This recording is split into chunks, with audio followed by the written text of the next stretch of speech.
There's no time. Lost.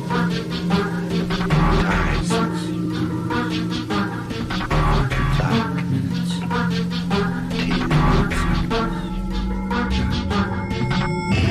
The time is 13 o'clock.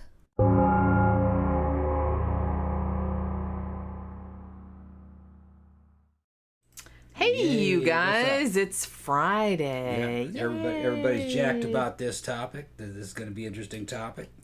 Topic of a fucking bully gets killed by the town. This is kind of one of those. Actually, this is maybe the platonic ideal of the 13 o'clock episode because it's a true crime topic, which is my favorite, but it's also a true crime topic where I don't have to feel bad about the victim because he was a douche canoe. Yeah. Yep. So, you know. You know what I mean? So it's like win-win, you know, but it does kind of bring up, you know, it brings up a lot of discussion about vigilante justice and stuff like that, which, just for the record, I'm not generally in favor of that, but this dude's case, I might make an exception. Just saying. This shit happens a lot. It happens a lot more than people know. Most of it's just dope boys fucking who sell dope. Fucking somebody shoots one of them. Nobody gives a shit because nobody likes that dude anyway. And then it goes unsolved for a few years, and then somebody who knew about it ends up in jail. And he goes, "Oh, if you let me go, I'll give you a murder from 2 years ago." You know, he rats out, and that's how they usually solve the case anyway. But in the case of this one, the town stuck together. Nobody ever spilled the beans. Yep. I'm sure they know who did it. They kept that fucking those lips zipped all this time. Yeah. This happened back in 1981, and no one has made a single peep. Yeah, and we got Jenny sitting up here today with her fucking boob window proudly displayed, and in the comment section we got Sandra, and she's got her birthday. And it's glittery, her birthday. Glittery Happy tube birthday, top. Sandra. She says she's got a glittery birthday tube top. I'm gonna have to get a picture of this, Sandra. you have to post that shit up on your OnlyFans page, you skinny fat ass. With that fucking glittery ass tube top. I'm just picturing a glittery tube top. Yeah, I'm just trying to picture. For some reason, it's Germany red. With peanut butter in her mouth. Like a spoon with peanut butter on it. Peanut butter and shit. Wow, with Tommy, a peanut butter cake. You've thought a great deal about this. Yeah, you should have made a peanut butter cake or a peanut butter pie or it's something. It's that German peanut butter porn. You never heard of that? Oh yeah, they got that going on. Oh, I'm sure that's a thing. Yeah, it's like Rule 34. Yeah, German peanut butter porn. It's like a peanut butter is like an exotic substance in Germany, so they have to fetishize it. Okay. Sorry, I just thought of a person completely covered in peanut butter, but then with a red glittery tube top on top of that. Yeah, like, that edible glitter. Yeah, okay. Yeah. Yeah, they do have that edible glitter. Sure, edible glitter.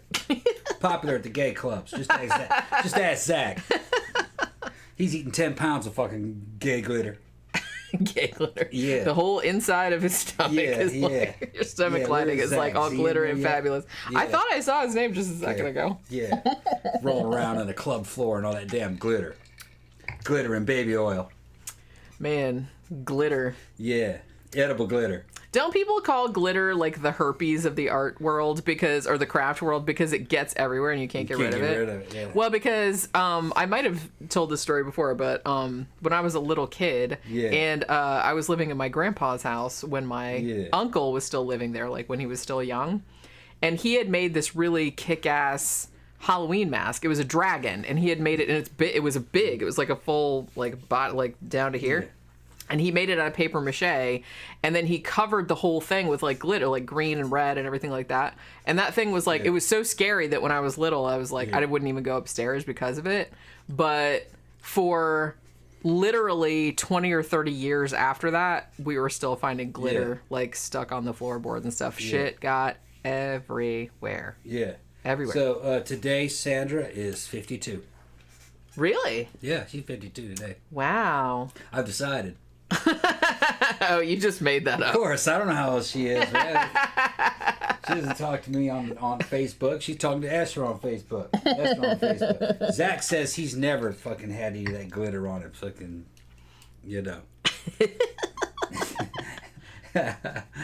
Sandra says that the peanut butter porn would be like two girls, one cup. 2 Girls, 1 Cup was faked. Did you know that? It wasn't real. Yeah, it's still gross though. Yeah, it looked like. Yeah, it evidently was faked. It's still gross. It wasn't shit they were eating. It was something else. I mean, it was something if you want to see the real shit, I'm sure it's out there because everything is. But yeah, I don't know. There's a bunch of ways they can fake it. DJ Maniac says Zach flirts with him on Facebook. What's that? DJ Maniac? DJ Maniac said Zach flirts with him on Zach Facebook. likes to talk, man. He he's like, Tom, how's your progress going? Yeah, send me some muscle shots. Mark said that 2 Girls, 1 Cup was not fake because I saw that stuff come out of her butt. Yeah, but I heard that it wasn't, that they shot something up in there first. It wasn't shit. Okay, but that's still, it might as well be shit because it's been up in your butthole. Them girls have been fucking crapping out, looking whipped cream forever and eating and shit. So it was something like pudding or something. Sorry, still gross. Still gross. Yeah. I don't want to eat anything that's come out of someone else's butthole. That's just in general. I don't care. That's what I heard. I heard it got debunked. And that's not what they were eating. Hey, you know what I mean? They're into all that damn anal stuff, man. We need to get off of the damn subject. Yeah, how'd we get that started? Because of our fucking audience. Audience knows how to fucking push my buttons to push me down these fucking side tracks that are fucking nasty and shit. Yeah. Yeah, I'm willing to go there. I'm willing to go where no man has gone before. Oh, everyone's gone there before. It's Come like on. Star Trek. Yeah. We've all gone there. Okay. Before. Everybody knows. All right. Yeah, I was going to say something that made me laugh about this case that we're going to be talking about is that I think it was Beowulf up there that said that they were surprised that no one had fucked up this dude's gravestone. And honestly, I wrote about this case in one of my books and stuff like that, and I had actually never seen a picture of his gravestone until today because I looked for a picture to put up on Instagram. And his gravestone legitimately says, it has his name on it, Ken Rex McElroy. Above his name it says Beloved Ken, and I was like, beloved by who? Nobody. And also, underneath that, it says, y'all are gonna laugh. I laughed out loud when I saw this. Brave, fearless, and compassionate.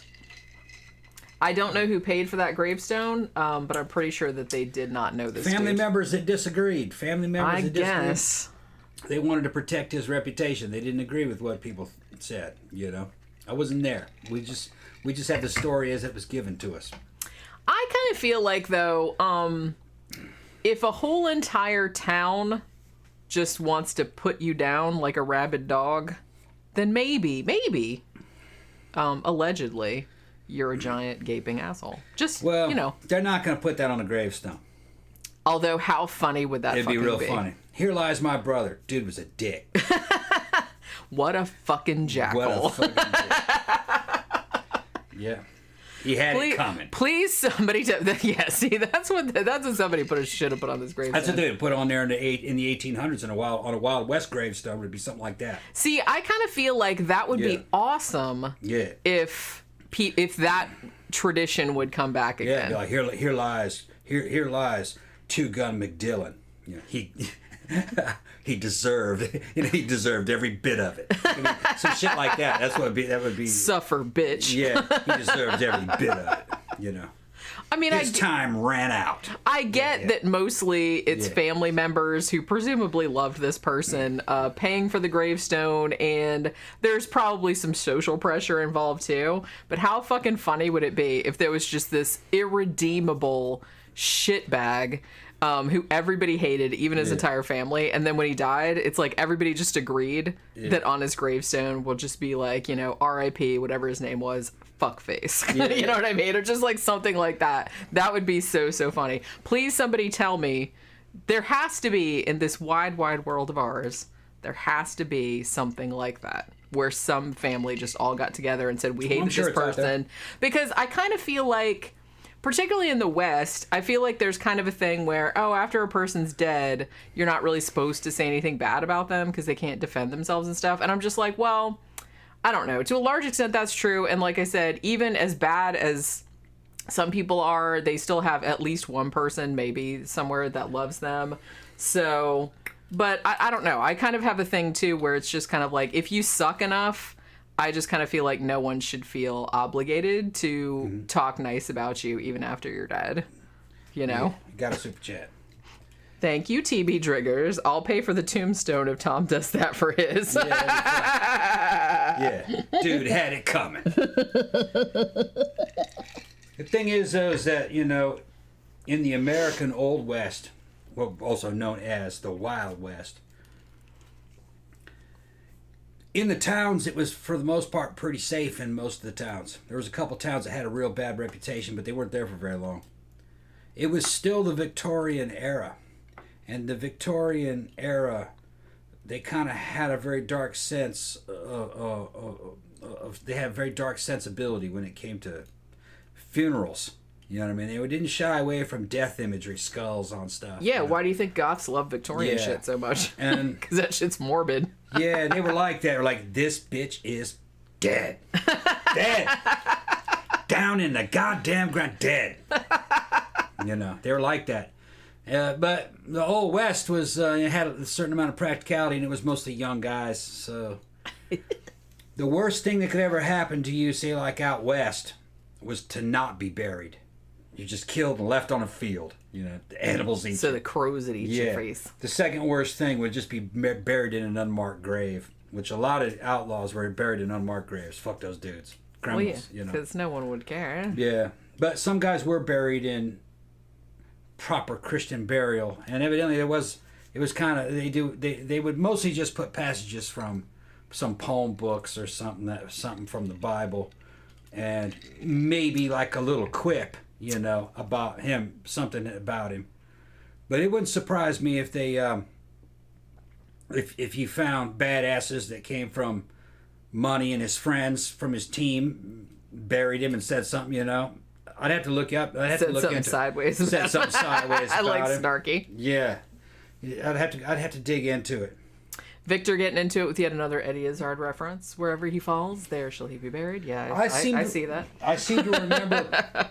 I seem to remember that in some of those towns, there was some sideways shit written on graves of fucking guys who got killed fighting over a damn poker game or that kind of stuff, and they'd say some shit on there. Couldn't accept the loss. That kind, you know, that kind of little quip on, you know, couldn't accept the loss. Just a little bit of shade. Yeah, but lost that money and fucking got shot over it. Fucking he wanted, you know, he didn't think he lost, you know, or not a great card counter, that kind of stuff, you know. You know, for shit like, you know, he had another card up his sleeve. That's him going to Jesus and shit, you know. Fucking, it'd be something like that. See, I kind of feel like that needs to come back. People need to have a little bit more of a sense of humor about stuff. Yeah. Like I said, especially when it wasn't a nice person. Yeah. You know what I mean? Thank you, Victor. You made my day 13 minutes into the show. You always get so excited when I recognize Eddie Izzard references. Yeah. Saunders says, I saw a picture of a gravestone, not sure if it was real, that said something like, beloved father, husband, and adulterer. Yeah, they probably do some shit like that.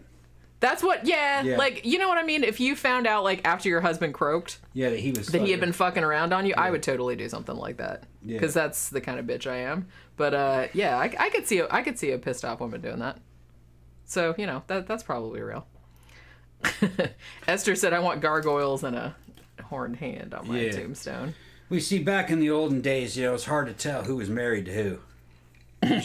You couldn't get a divorce, so a lot of guys would just move away. And if you move to another state, if you just moved to another state, you could marry all the people you wanted. They didn't know. Well, yeah, some people like serial killers, like H.H. Holmes and people like that, married all that kinds kind of people. shit all the time. Yeah. This motherfucker that we're talking about today married, I think he had 3 wives, not necessarily at the same time. I think a couple of them overlapped, except the thing about it is that at least 1 or 2 of them were children. Were underage. So, I mean, that wasn't the only shitty thing about him. Like, it's a long list, but he was also kind of like a pedo. So, you know, there was that. Okay. Is there any shout outs or anything we have to do before we we got a lot we got to get into. Okay, we did this on the Wednesday night show, but maybe we should show it again. Like, I think I put it over there, though. What is it? Michael sent us, I don't know if he's here, I haven't seen him in the thing, but Michael sent us this kick-ass, we got this in the mail the other day, like I said, we got it on Wednesday, I think we showed it on the show, because we had just done the Hatchet review, And he had just been at a horror convention in Detroit and had met Kane Hodder. And he got this Victor Crowley figure, and he got Kane Hodder to sign it to us. So if you guys did not see that on Wednesday, there it is. It is fucking epic. Look, he has little extra hands. That's super cool. But yeah, that's like super cool. So thank you very much for that, Michael. He's going to have a closer look at that. Also wanted to give a shout out to James, who had been one of our patrons, but he actually went annual, which you can do. I know that sounds dirty when I say that. But you can do, instead of doing monthly, you can go, you can pay annually. You know what I mean? That was something they started not too long ago. So James just did that recently. Also, Dermot, who is here, sent me an Amazon gift card today. So thank you very much for that. You know, he was saying if you want to buy Where the Wind Blows, which was the animated nuclear holocaust movie we were talking about on Wednesday, then you can buy that, or you can buy something else with it if you want to. Like I said, I do actually want to review that movie sometime soon, because that was one that I just heard about when I was doing threads and I hadn't heard of it. Is there an address for me to get in on this? Yeah, Victor said I missed Wednesday. Yeah, I thought you weren't here. Karen said I saw a tombstone that said I told you I was sick. Yeah, I kind of feel like, the Haunted Mansion at, Disneyland and the one at Disney World, they have tombstones that say that. And I feel like that is kind of like a joke that goes back a while, because I'm pretty sure there were some real tombstones that said that, because it's kind of like it's like a pretty old joke, I guess. But yeah, so there's that whole thing. So what are we talking about now? Dermot says you're very welcome. Again, thank you very much. Oh, Tammy was saying, Victor, you, me, and Jenny are going to have to get together and go see Eddie live. I would actually really like to. I never got to see Eddie Izzard live, and I fucking love him. He's amazing. I don't know exactly what camp guy's talking about. Is there an address for me to get in on? I think that maybe, I don't know, maybe we're talking. I'm afraid to try to log in or out of anything involved with YouTube. You have to be a little more clear than that, camp guy. We don't really know what you're talking about. Esther said, will there be a Jenny birthday show? Maybe. I mean, wait a minute. What day of the week is my birthday on this year? I think it's on a Sunday. So we do usually stream that day. So maybe we'll do something exciting on that, because it's usually like a matinee movie review day. Of course, that's my birthday weekend, so I might be super hungover. But I don't know. It might be fun. I'm pretty sure my birthday's on a Sunday this year. I don't know. I'll have to look. I haven't even thought about it. But, that's why I was one of the reasons why I was really excited that it was September, because it's on my birthday month. And that means Halloween is getting close, and all the Halloween stuff is in stores. It's still hot as balls here in Florida, but not too bad. Actually, yesterday we had a really weird, there was a really weird period of an hour or two that where the breeze was actually kind of cool. Yeah. And we were just kind of what the fuck is this about? They're saying hopefully you'll get through this one. Unlike last week, you didn't get through the show. We got through the show. We always get through the show. It just depends on how coherent we are. This is a lot smaller topic. Jenny has a kind of a strange habit of biting off a lot of subject material on something, and you look at the notes and it's 6-7 hours worth of notes, so you just can't get through it all. You know what I mean? But I've already seen what she has. We'll be able to get through this. At least this is a case that, like I said, I wrote about it in my book. I'm pretty familiar with it. And it's funny because even earlier today, I was like reading through the case and I'm like, maybe this case isn't long enough. Maybe I should add another one that's kind of similar. But then I was like, no, I better not. No. Yeah, I can see it. I know how long that lasts. That's almost 3 hours. You think? 2.5 or 3 hours, yeah. Well, just because and like I said, it's, the facts of the case, there's a lot of background to it. There's a lot of discussions we can have about it. There's shit tons of stuff. There was a book written about this that was called In Broad Daylight. I think Sundance TV did a 6-part miniseries about this case that was called No One Saw a Thing. You know, and a bunch of other true crime. Like I said, I think BuzzFeed Unsolved did this. A couple other true crime channels talked about this as well. So this is a case that's really, because it's still considered an unsolved murder case, right? Because the dude got killed, spoiler alert, and, you know, they don't know who did it because no one's talking. So, you know, which I don't really know. Like you said, this kind of happens among criminals a lot. You know, where even if somebody that, you know, is a criminal or like everybody kind of knows about it, that gets kind of shot down and no one wants to talk to the cops, which, you know, I feel like that's kind of common, but this one is kind of a little bit different because this was like, I don't want to say it was the whole town because it wasn't, but I mean, this is a pretty fucking small town, and it's even smaller nowadays. I saw a YouTube video of a true crime guy who went there. It's Skidmore, Missouri, by the way. And he went there in late 2020, and there are less than 300 people living there. I mean, it is a shit hole. It's like 2 paved roads, and it looked like pretty much everything was abandoned. Like, I guess people still lived there and stuff, and there was like a gas station, but everything looked closed. Well, towns are temporary. Yeah. Especially out in the country. People don't realize it. You go through Mississippi and you'll find towns that are just, the downtown area is just a few empty buildings built in the 50s or 60s, and all the houses have been torn down. There's nothing there. But a long time ago, the town was relevant because the way the roads used to go back then and where businesses used to be, but that's all gone now.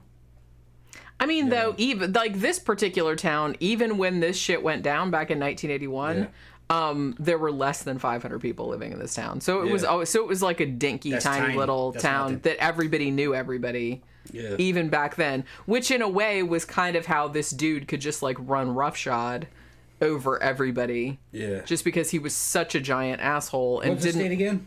Missouri. Missouri, okay.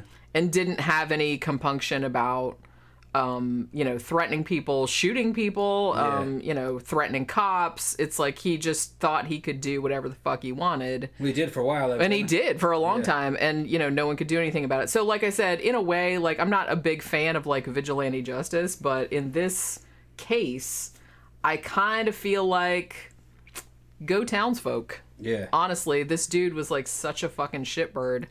You couldn't do that in Mississippi. Heidelberg is about that size. Yeah. Where my dad's from. You couldn't do that there.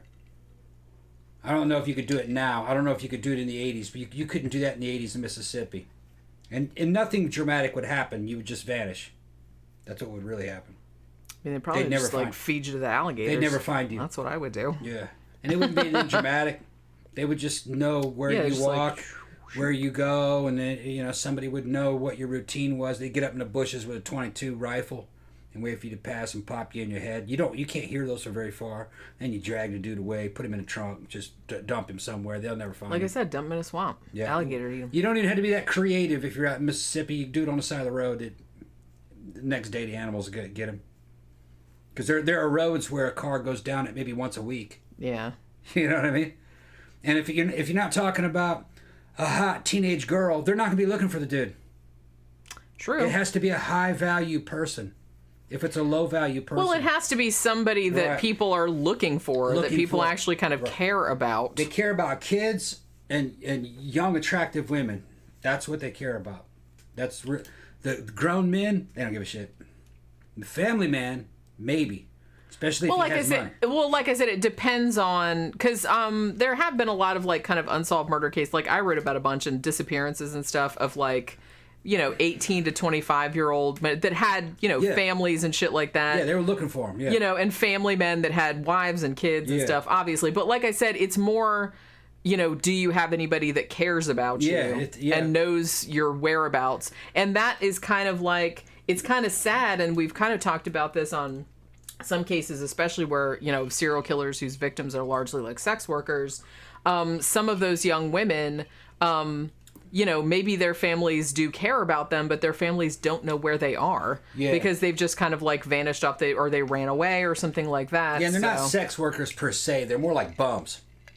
They just happen to they're in the sex trade to fucking get drugs, but they're really just living on streets. A lot of them are kind of like bums. A real sex worker is working up in Vegas. She's got a shit ton of money.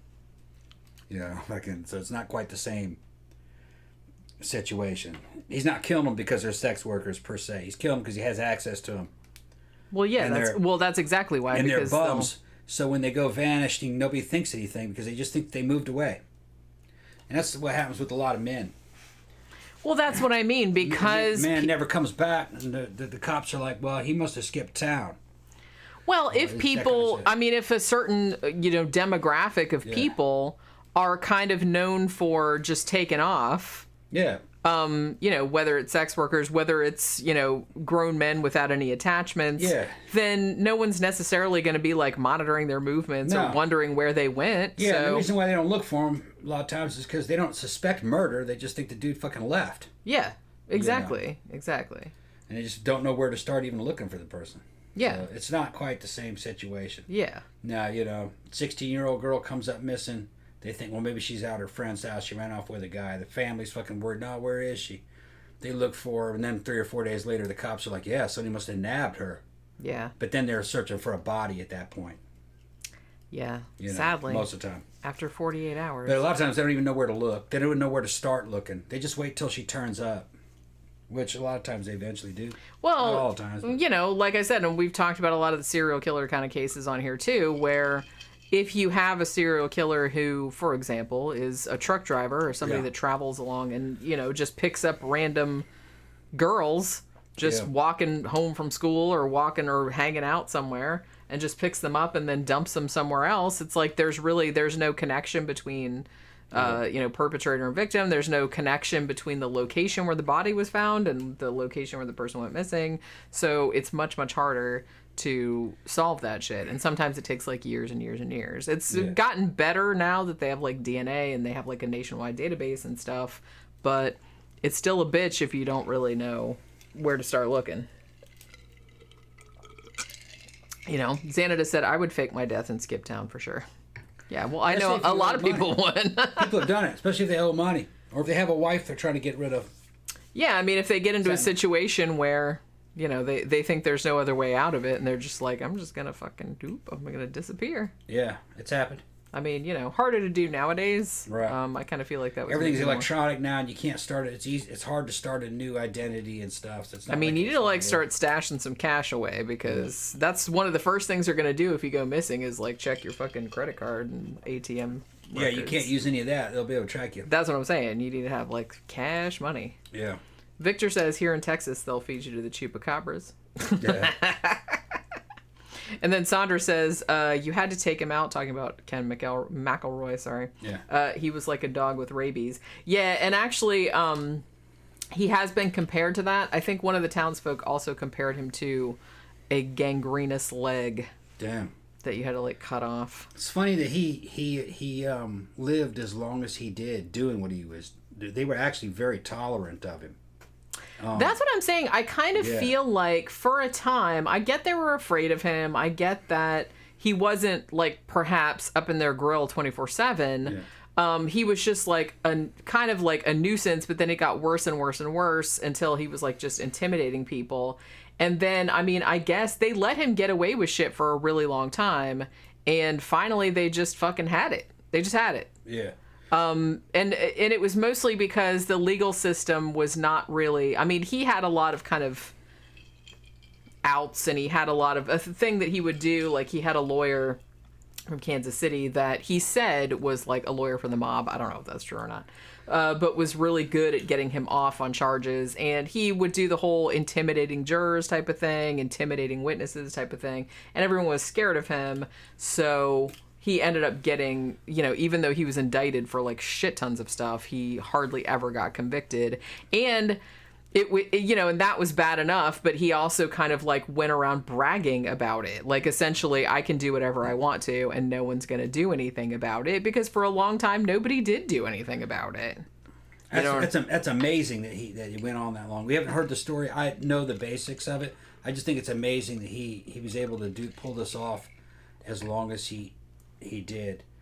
Just knowing what little towns are like, especially Mississippi, Louisiana, Alabama, you could never get away with this. I mean, I kind of feel like you'd think that one enterprising person would have just like broken into his house and just like fucking smothered him in his sleep or something. I mean, I don't know anything, but I've just heard rumors of what has happened to just poachers, and I can't imagine, dude. Like, if you guys don't know what a poacher is, it's somebody who hunts illegally, and they do bad shit like take fucking heavy fishing line and tie it to a limb, and then take a large treble hook, which is a 3-sided fish hook, and put that into like an apple, so it's hanging through an apple, and a deer walks up into it and gets hung up in it, and then they just go up and bash the deer to death with they check it later on, and they bash a deer to death with a baseball bat. I mean, I've just heard rumors. That's fucked up. Of what has happened to dudes that did that, because they're doing that on other people's posted property, and a hunter will see that deer hanging from that hook, and he's got two choices. He could either let the deer go, call the game wardens, which that's going to be a big fucking mess, or they could just wait for the fucking poachers to show up and take care of it yourself. Oops. Yep. Oops. Didn't see you standing there. I was shooting at a deer. So, what are you going to do? I've heard option 3 is what happens a lot. Oh, I can see that. Yeah. I can see that. Because if they do it over and over and over again, so how many times have they done that to deer? Right. You know what I mean? And that's fucked up. Yeah, that's not hunting. No. So, so in a way, it's kind of like I said, I'm not a big fan of like vigilante justice. Some Predator shit from Predator. But sometimes you hear of somebody doing something like in a particular, I'm like, you know what? If somebody just like, quietly just like popped that dude one and just like was like, I don't know. I was shooting at the deer, like I said. No one would cry about it. Now, evidently, that's kind of what has happened over the years. Yeah. According to just things that hunters say, that stuff like that does happen. I don't know anything specific, but that's what they said they would do if that. Oh, I'm sure it's happened at least once. At least once, yeah. I mean, you would think if you were mad enough and you were standing there, you're like, man, I could get away with this shit like right now. I could just if I get caught, I'd just say it was an accident. Yeah. Well, then nothing's going to be said though. That's what I'm saying. Well, that's what I'm saying. But that's what I mean. It's like if somebody says something, I could just say, hey, it was an accident. No one's going to say anything. Mandy says, interesting topic today. I actually don't know anything about this one. Oh, you're in for a treat. This is an interesting case. Karen also said he was a big dude, wasn't he? Yeah, it's like I've heard. It's weird because I kind of feel like a lot of the sources said that he was like a real big dude. Like he was 6'3", like 270 pounds, like he's a big fucking dude. But then some other sources said that he wasn't quite that big, and maybe over time, like his legend kind of grew. Because I kind of feel like he was almost, I don't want to say he was like a mythical boogeyman, but he was actually kind of like, he did such horrible shit and he got away with shit for so long. It almost seemed like he was like a mythical being of some kind, because he just kept, he would go around like, he was super arrogant too. And he would just go around being like, man, I can like fucking kill people and they'll never convict me, blah, blah, blah. And then it seemed like that was coming true. So people were like, fuck, man, maybe he is magic. I don't, you know what I mean? So it's almost kind of like he had this like urban legend type of shit like around him, which kind of like fed into this legend about him and like what made him kind of scary and like made people like be intimidated by him, I guess. So there was that whole thing too. Sounds like psychological warfare he's doing on him. That's exactly what it was. Even though he was a dumb butt, he wasn't like super smart or anything. He was illiterate, and so I don't think he was super smart, but a lot of people in town did say he was very cunning in the way that an animal is. So he wouldn't have, I feel like he was the type of person that wouldn't like think about shit, but he would just have learned through, just from being a shithead his whole entire life. He would have learned to like how to act and like how to intimidate other people. From personal experience around towns this size in the United States, especially in rural areas in the South, this is a rare case. Most people could never get away with acting this way. Not for long. Somebody would get you. They're very practical people, and they're related to local law enforcement, You know what I mean? Yeah. And if local law enforcement was like, yeah, that motherfucker's got to go, and you're talking about a police department with 3 dudes on it, and 2 of them are cousins. Well, I kind of feel like that was the situation here too. Right. It's gonna be shit like that. They're gonna go, that fucker's got to go. He's gonna hurt somebody, and shit has a way of working itself out in the United States. When it's working correctly, shit works itself out. Kind of like the Battle of Athens. We got to do a show on the Battle of Athens. We'll do that one. Well, you want me to write that down? But the Battle of Athens. I had to buy... For some reason, I thought I had a whole fucking packet of pens in this drawer right here. My one pen that I was using dried up, and I looked for my packet of pens, and it's gone. Yeah. So I had to order a whole new box of pens. Battle of Athens happened, I think, in 1947, 48. Athens, Tennessee. All the World War II veterans went to war with the police and the mayor over a fucked up election. They attacked the police department and the jail, dynamited it, killed some people and stuff. It called out the National Guard. A lot of people don't know about it. It was a damn battle that happened in a town, and the veterans won. Broke into the local armory and stole all the guns. They had machine guns and everything. It's a real good story. Esther said... And they had to do it. The fucking cops and the mayor and everything were total fucking crooks. Total crooks. And, they tried to run in elections to get them out, and they kept rigging the elections. And then they wouldn't let anybody see the ballot boxes. It's a good story. We'll talk about Battle of Athens. Camp Guy said, if I was going to take somebody out, I would use a crossbow or other type of archery launcher and a deer arrow. No gunpowder residue on your hands, see? No, that would matter anyway. Esther said, I wonder if a police officer did the deed to this dude. It could be, although I kind of feel like most of the cops, well, I don't even know how many cops this tiny little town had. I think they had left town. I suspect, I'm not sure if this is true or not, I suspect that the cops kind of like put it in everybody's head, because we'll get into this. It's like, yeah, well, if he turns up dead, just give us a heads up on that shit. And then they left town. Yeah. So I kind of feel like maybe they knew what was going to go down. And they were just kind of like, yep, washing our hands of it. Someone will take care of the problem. Usually in a southern town this size is 4 people. All right. A dispatcher who does the radio. A day deputy and a night deputy. Okay.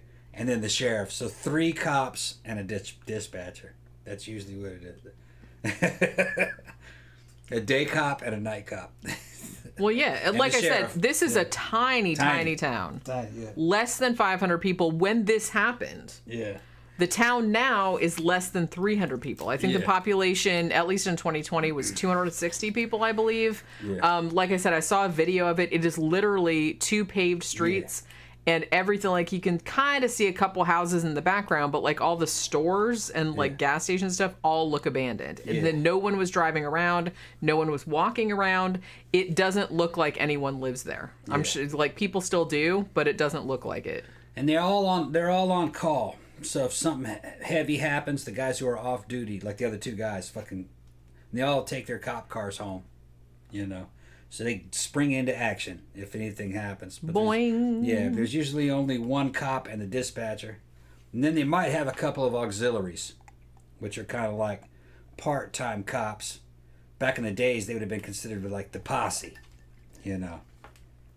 Some civilians that are helping the police, because they call them auxiliary police. And they might only be another 2 or 3 of those, and they probably only get paid when they call them, type of deal. Yeah, I get it. Citizens on patrol. Yeah, citizens on patrol. They're usually not patrolling, no. No, I know, but that's like, I was laughing because that was one of the, wasn't that one of the Police Academy movies? Police Academy, Citizens on Patrol. Somebody remind me. I kind of feel like I almost, or at least one of my family members, like, saw that in the fucking theater. All right, so you want to talk about this douchebag? Let's go ahead and do it. Let's talk about this douchebag. So yeah, he was 47 when he died. So, lived a fairly long life. Younger than me, honestly. Although he looked older in the way of criminals and people from that era, I guess. Because like I said, this was 81. So this motherfucker, as I mentioned, there was a 6-part series on Sundance TV called No One Saw a Thing, which I've heard is very good. about this case.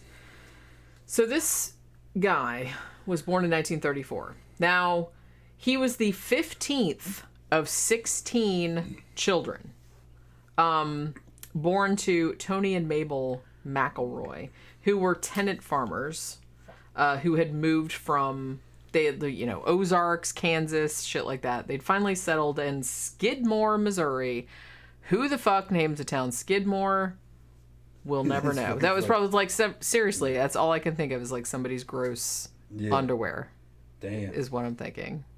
The whole time I think, every time I see that, it just reminded me, Skidmore. But yeah, so that's what the town is called. But they finally moved there. They had a farm and had 16 fucking children. So you can imagine being broke ass, having 16 children, and having a farm to run. You can probably imagine that these kids were not getting the best or most on-the-ball parental care. Just saying. So there was that whole thing.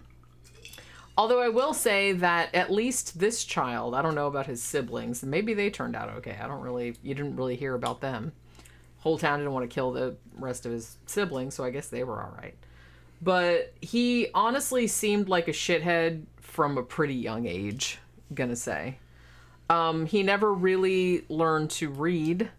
He was pretty illiterate, and So he had a family. He did, yeah. That might have been part of the reason why they didn't take him out earlier. Afraid of repercussions of the family. You had family at the time that this all went down? Mm-hmm. Okay. So there are people... He had a shit ton of siblings, yeah. So, yeah.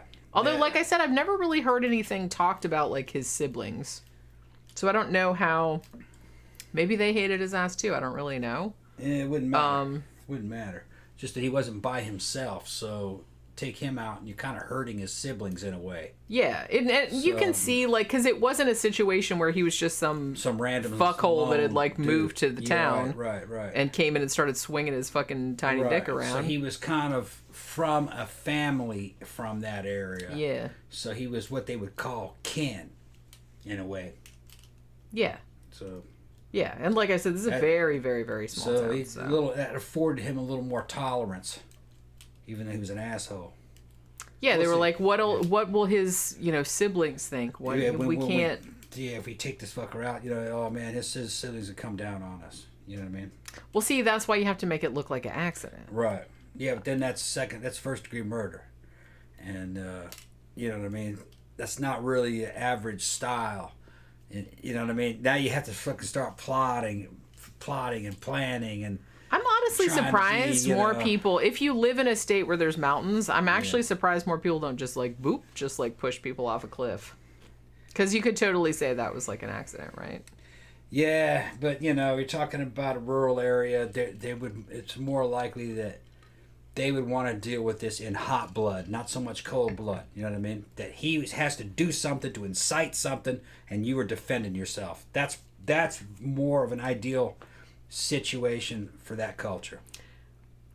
I get that. That's probably what On the other hand, you can't let the perfect be the enemy of the good. Yeah.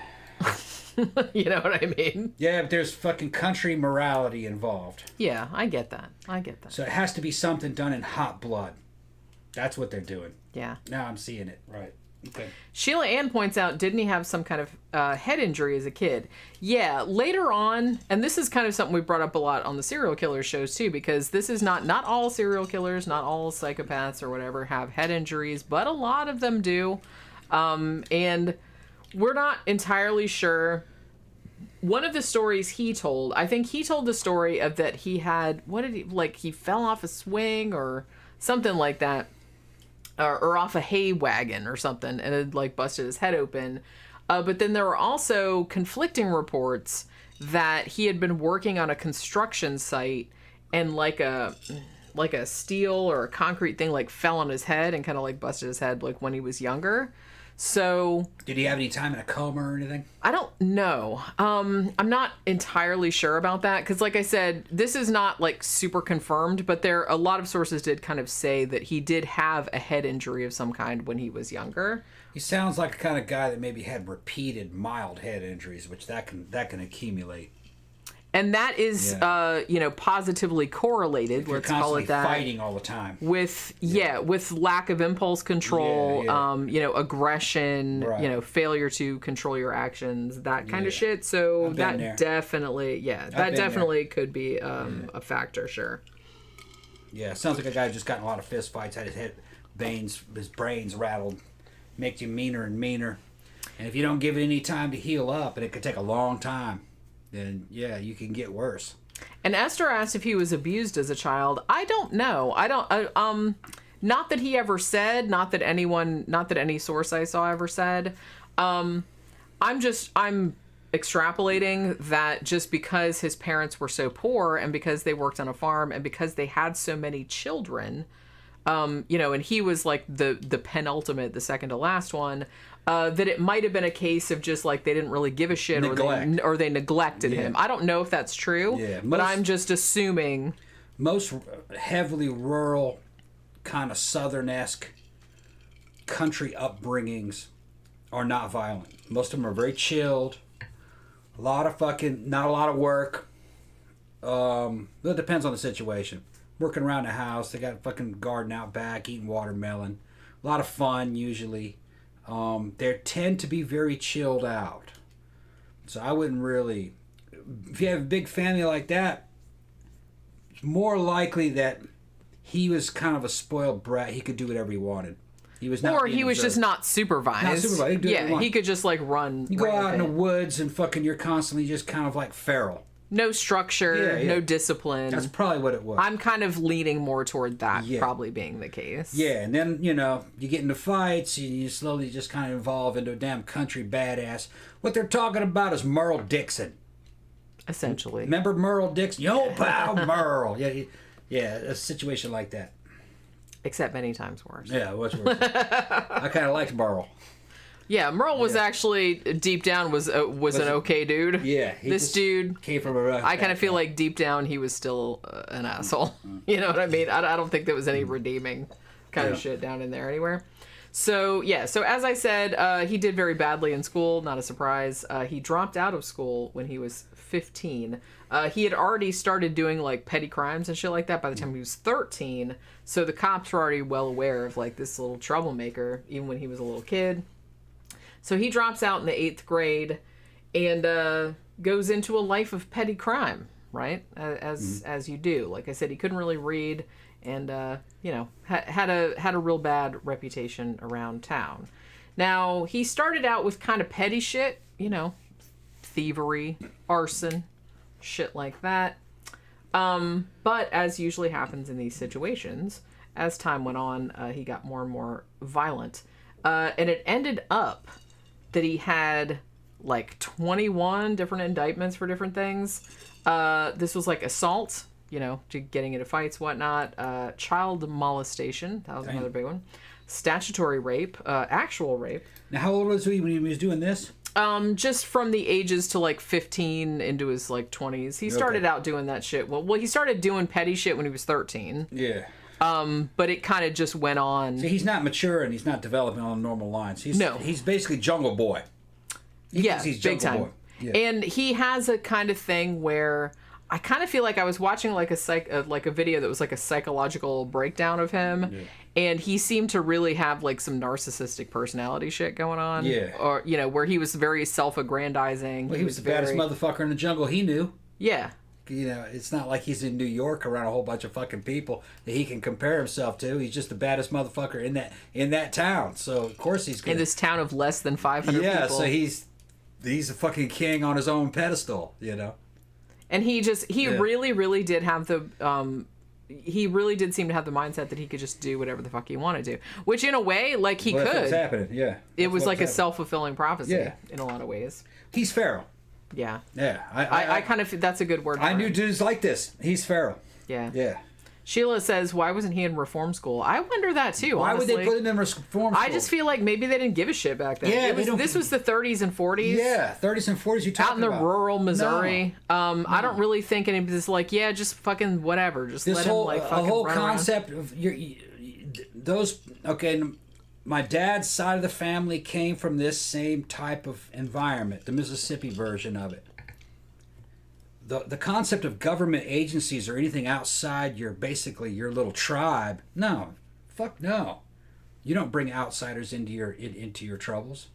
And the thing is that a kid like this out in that rural environment wouldn't be seen as that much of a trouble until, like you said, late teens, early 20s, and by then it's too late. Well, yeah, like once they started getting big enough to fuck with other people, and then all of a sudden and then they're late. like, oh shit, man, yeah, should have done something about that when they were still little enough to before you punish them. And it's not like they're gonna send him to jail. Jail's just up the street. It's just one room in that little bitty thing. And what are you going to do? You're going to send him to prison? You know what I mean? Away from his family and everybody else and all the town that he knows? No, they're not going to do that. They're just, Well, they did indict him on some shit. I mean, but I kind of feel like in the 30s and 40s and stuff, when he was growing up, I feel like societally, and especially in these little tiny rural communities, agricultural communities, they didn't really have a good handle on... this person has a psychological problem and needs to be seen to, or he will hurt himself or others. I kind of feel like that wasn't really a thing. No. So, especially, like I said, he was a farm kid. He had 15 fucking siblings. Yeah. His family was poor. And it's just kind of like, kids like that would just, like, kind of run around. Yeah.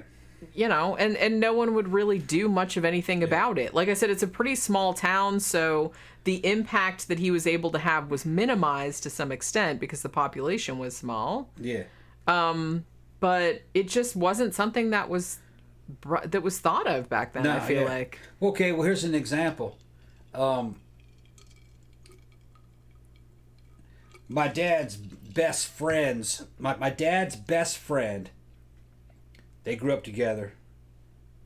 He had a relative who was a cousin who was around in the family area. The whole family lived on the same block at that time. And it was these Mississippi houses with fucking farms behind them, And today you'd call the kid mentally challenged. He wasn't a kid. He was in his late teens when I met him, and I was, 10 or 11. And he was kind of like this. Not mean-spirited, though, just totally out of control. Nowadays, you'd call him mentally challenged. But back in those days, they'd just say he retarded. Yeah. He's retarded. And he would just run around like a wild man. He would have fun. And get chicks pregnant, big old fat chicks who were kind of like him, and did fucking weird shit. And fucking... He was like a Jethro Bodine. Okay? Like a real-life Jethro Bodine. Remember from Beverly Hills Billies? Just like that. And you couldn't really keep him out of trouble.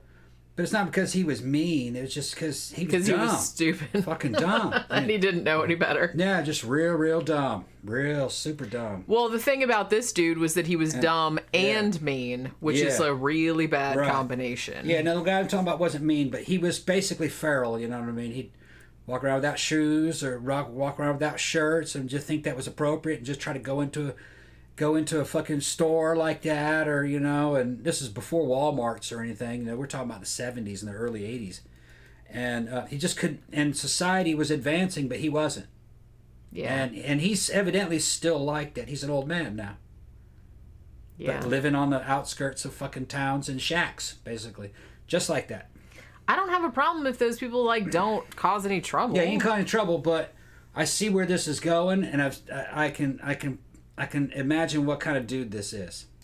The one that I knew wasn't evil. He was funny. I mean, but he did some just stupid shit. Fucking cut his own fucking toes off. One of the things that he did. Whoops. By accident. Well, at least it wasn't someone else's toes. Yeah, he fucking racing on a damn lawnmower and jumped off a lawnmower as it was turning upside down, and fucking his leg fucking fell into the damn fucking blades and cut his fucking toes off. And he hopped around laughing with two of his toes fucking cut off. The big toe and the middle toe. And then they had to fix those. They didn't put the toes back on. They just sewed him up. Sent him to the hospital. Yeah, I kind of feel like if your toes get off, they get cut off. Well. They're kind of like, well, you're just going to walk funny. Yeah. It's not much point putting it back on.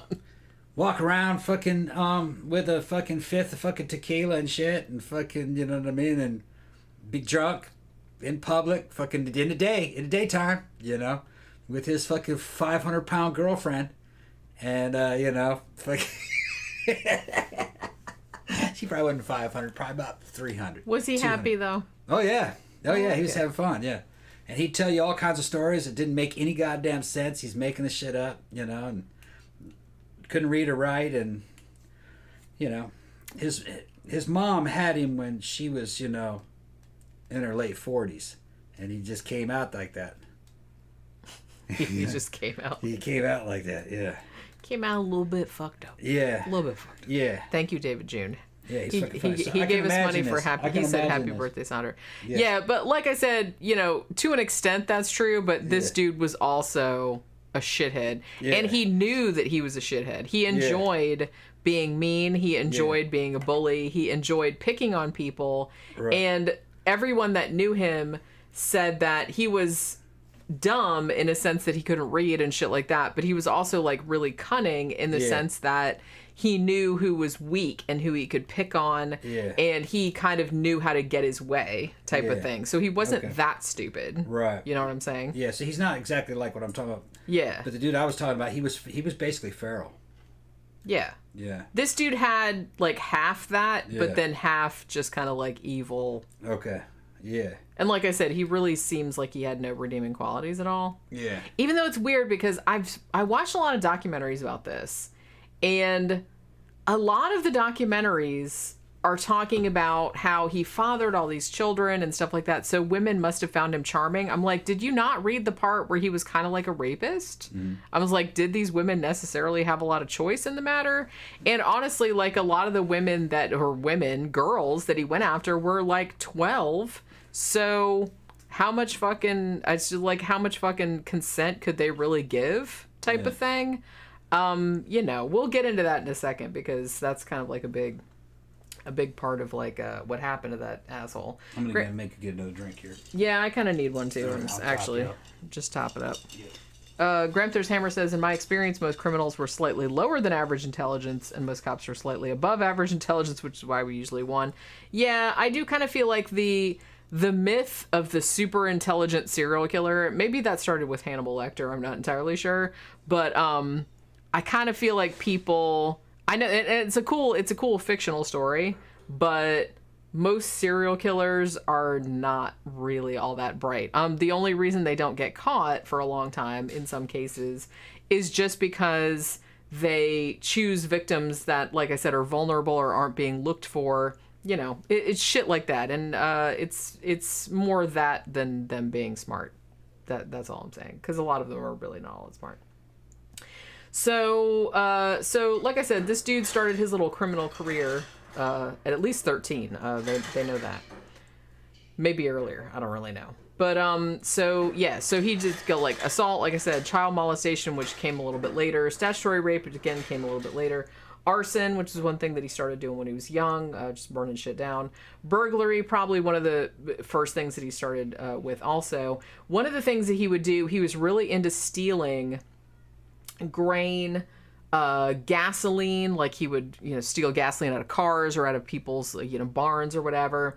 Alcohol. He stole antiques. He was big into that. And he was real into like stealing people's hogs and cattle. And so all of these little criminal activities, ironically, or maybe not ironically, I'm not really sure, but he actually did make quite a bit of money from this kind of shit, like on the little criminal circuit there. That's cake. So, okay. Oh, it smells good. Ooh, it smells like a pineapple upside down cake. I don't know. He just went to the liquor store today. I didn't go because I was too busy. Woo! All right. Tastes like an orange cupcake. All right. So he always had like big wads of cash on him from all his little criminal activities and all the little fucking black market shit he was doing. Now, for all of these charges, he actually was indicted. He had charges brought against him 21 times over the years. What it was, over like 20 years, something like that. But, as I mentioned earlier, he was always able to avoid conviction because, usually, witnesses would not testify, because a big thing that he would do, like I said, this is a very small town, and if he got charged with something. And he remembered, obviously, who he had done this shit to. So, and he was going to go to trial or whatever. He would go to the witness's house, and he would just sit in front of their house for sometimes hours at a time. Sorry, I don't know why I'm coughing all of a sudden. Hours at a time. And then he would do it for like hours that, like, sometimes he'd sit there all night in his truck, like out in front of their house. Sometimes he'd get out and like shoot into the air. So he would like use all these intimidation tactics.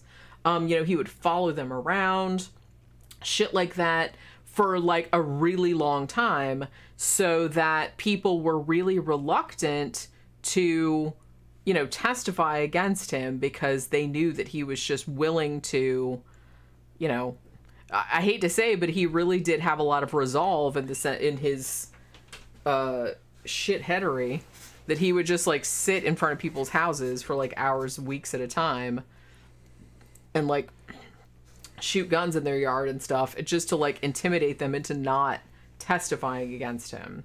As I mentioned earlier, he also had, because he had a lot of money from all his little crimes that he was pulling, he had a lot of cash. He hired this defense attorney named Richard McFadden, who was from Missouri, who, like I said, Ken would always say that he was like, an attorney for the mob or whatever, but I don't know if he was. But he was, whether he was an attorney for the mob or not, he was real good at getting Ken off on shit. And I believe that McFadden is perhaps on record as saying that Ken was like his best customer, because bitch was always getting arrested for shit and always paid in cash and always paid on time, and he always got off. You know what I mean? So, which is kind of that's pretty fucked up. So as I mentioned, Ken ended up fathering at least 10 children. Damn. With different women. And as I said, I kind of feel like when documentaries I've watched about this bring up that fact, they almost imply that it's like, well, he must have been maybe charming to women. I'm like, yeah, but he was also super aggressive and aggro, and he was like kind of rapey. So, like I said, how much fucking choice? And like I said, a lot of his wives and shit like that, he hooked up with them when they were like fucking 12 or something like that. So it's kind of like, how much choice did they have in the matter? I don't know. I just kind of feel like maybe... I walked around talking shit and fucking impressed them. Maybe. There is a certain... Easy to impress a 12-year-old. Well, I kind of feel like that's why he went... Well, yeah, and it was probably easy to impress like any kind of teenage girl that lived in a town this small, as sad as that is to say. Oh, yeah. He's like this big bad... Because there is a certain type of girl, especially if you have daddy issues, or if you're, not real savvy on the ways of the world or whatever, this type of dude is very attractive. Just, he's a bad boy, but he loves me. You know what I mean? Well, how old was he when he was doing this? He was in his 30s at this point. 30s when this going on? Yeah. That's weird. Well, what year are we talking about? We're talking about in the 70s at this point? This is probably around the 60s and 70s. 60s and 70s. Yeah. You could get away with a lot more back then, especially out in the country.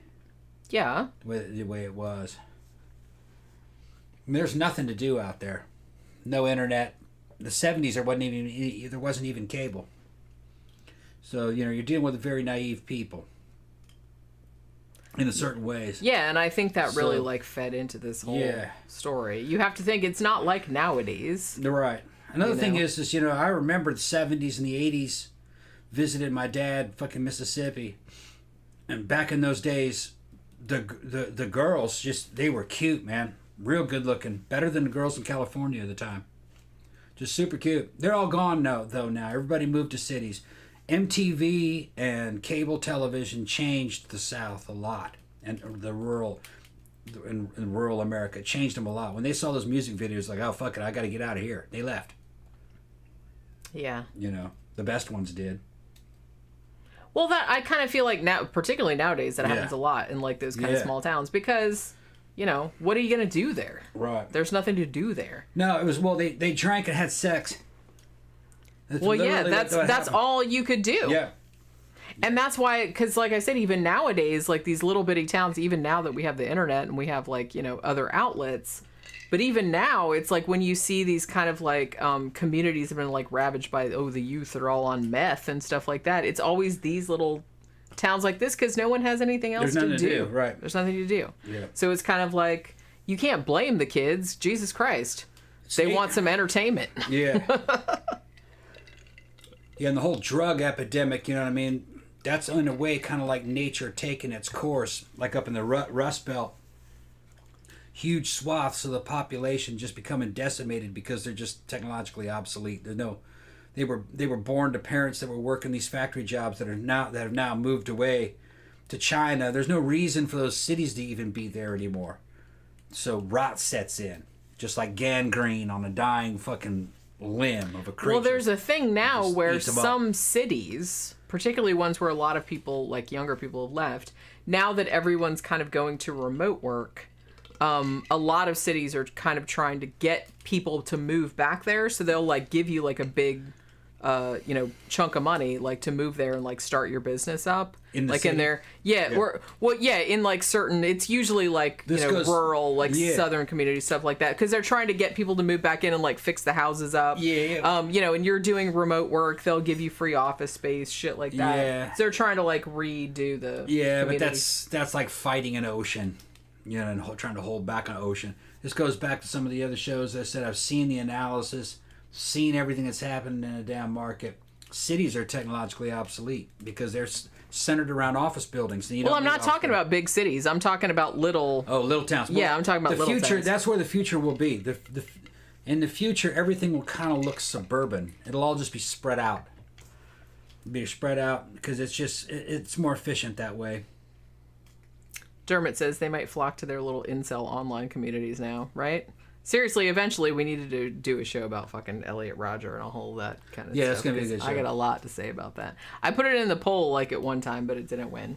Yeah. Like I think it only lost by like 1 or 2 votes though. So I'll put it in there again. We'll see how it goes. But yeah, so... That's funny that they call them incels. That's what they called themselves. Yeah, it's just funny. I heard it, people talking about femcells. We were talking about femcells. They got femcells. But it's just funny how there's a word for them. I remember them in the 90s, and they were just losers online, and they were hilarious, they were on those fucking forums, and they post pictures of themselves, and everybody laugh at them like, that's really you, just they would tell stories about themselves and shit. Just funny, fucking funny. Maybe they're masochists. Yeah, it would be like a whole bunch of them on these forums, fucking talking about what losers they are to each other, And then people trying to incite them to fucking talk more about what a loser they are. Just fucking funny. I said, that sounds like masochism. Yeah, I remember in the late 90s, the very early internet when all that was happening. Yeah. And I was tripping. I remember that. I was tripping, I was like, because it was kind of uncovering a segment of society I didn't really know existed. But of course there's going to be guys that just sit at home and are online, and fucking they're on some kind of disability and they can't do anything. They're trying to live a damn social life through on early primitive internet. But they were kind of cool. They would come up with some cool shit. They would write some fucking cool shit. They fucking make some fucking weird ass stories. As long as they're not writing manifestos, fuck off with that. No, shit. They would just be talking about just talk about their lives and stuff. They're fun. Wang, there's a channel called Wang. Wang talks about them a lot. They had some famous ones from the past, and just conversations that they would have with the whole crowd that went on for years, and like photographs that they would post, and things that they'd start getting flamed by other users, and certain things that they would do and what was said. And it was just like a history of the early internet, and you'd be following these guys. It was just hilarious. But they became kind of like superstars of the early internet, But well, yeah, before the internet was like before it was as for everybody. Widespread as it was. I kind of liked the old internet when it was just like a few people on it, You felt like kind of like special, like you were in an underground. I like the internet the way it is now. I like real life with fewer people in it. Because I like to go out and like everything not be crowded. Yeah. Camp Guy said like Anthony Michael Hall and 16 Candles. Honestly, though, I'm going to like nitpick because I don't feel like, even though he was a geek. Oh, he went an incel. I don't think he was an incel, though, because... Well, there was kind of a thing where he was kind of like, he was a dork, but he knew he was a dork, but he was also kind of confident. Yeah. And he was like picking on his other two friends for being incels. Yeah. Dudes like that actually turned out all right. I knew guys that were like that in high school.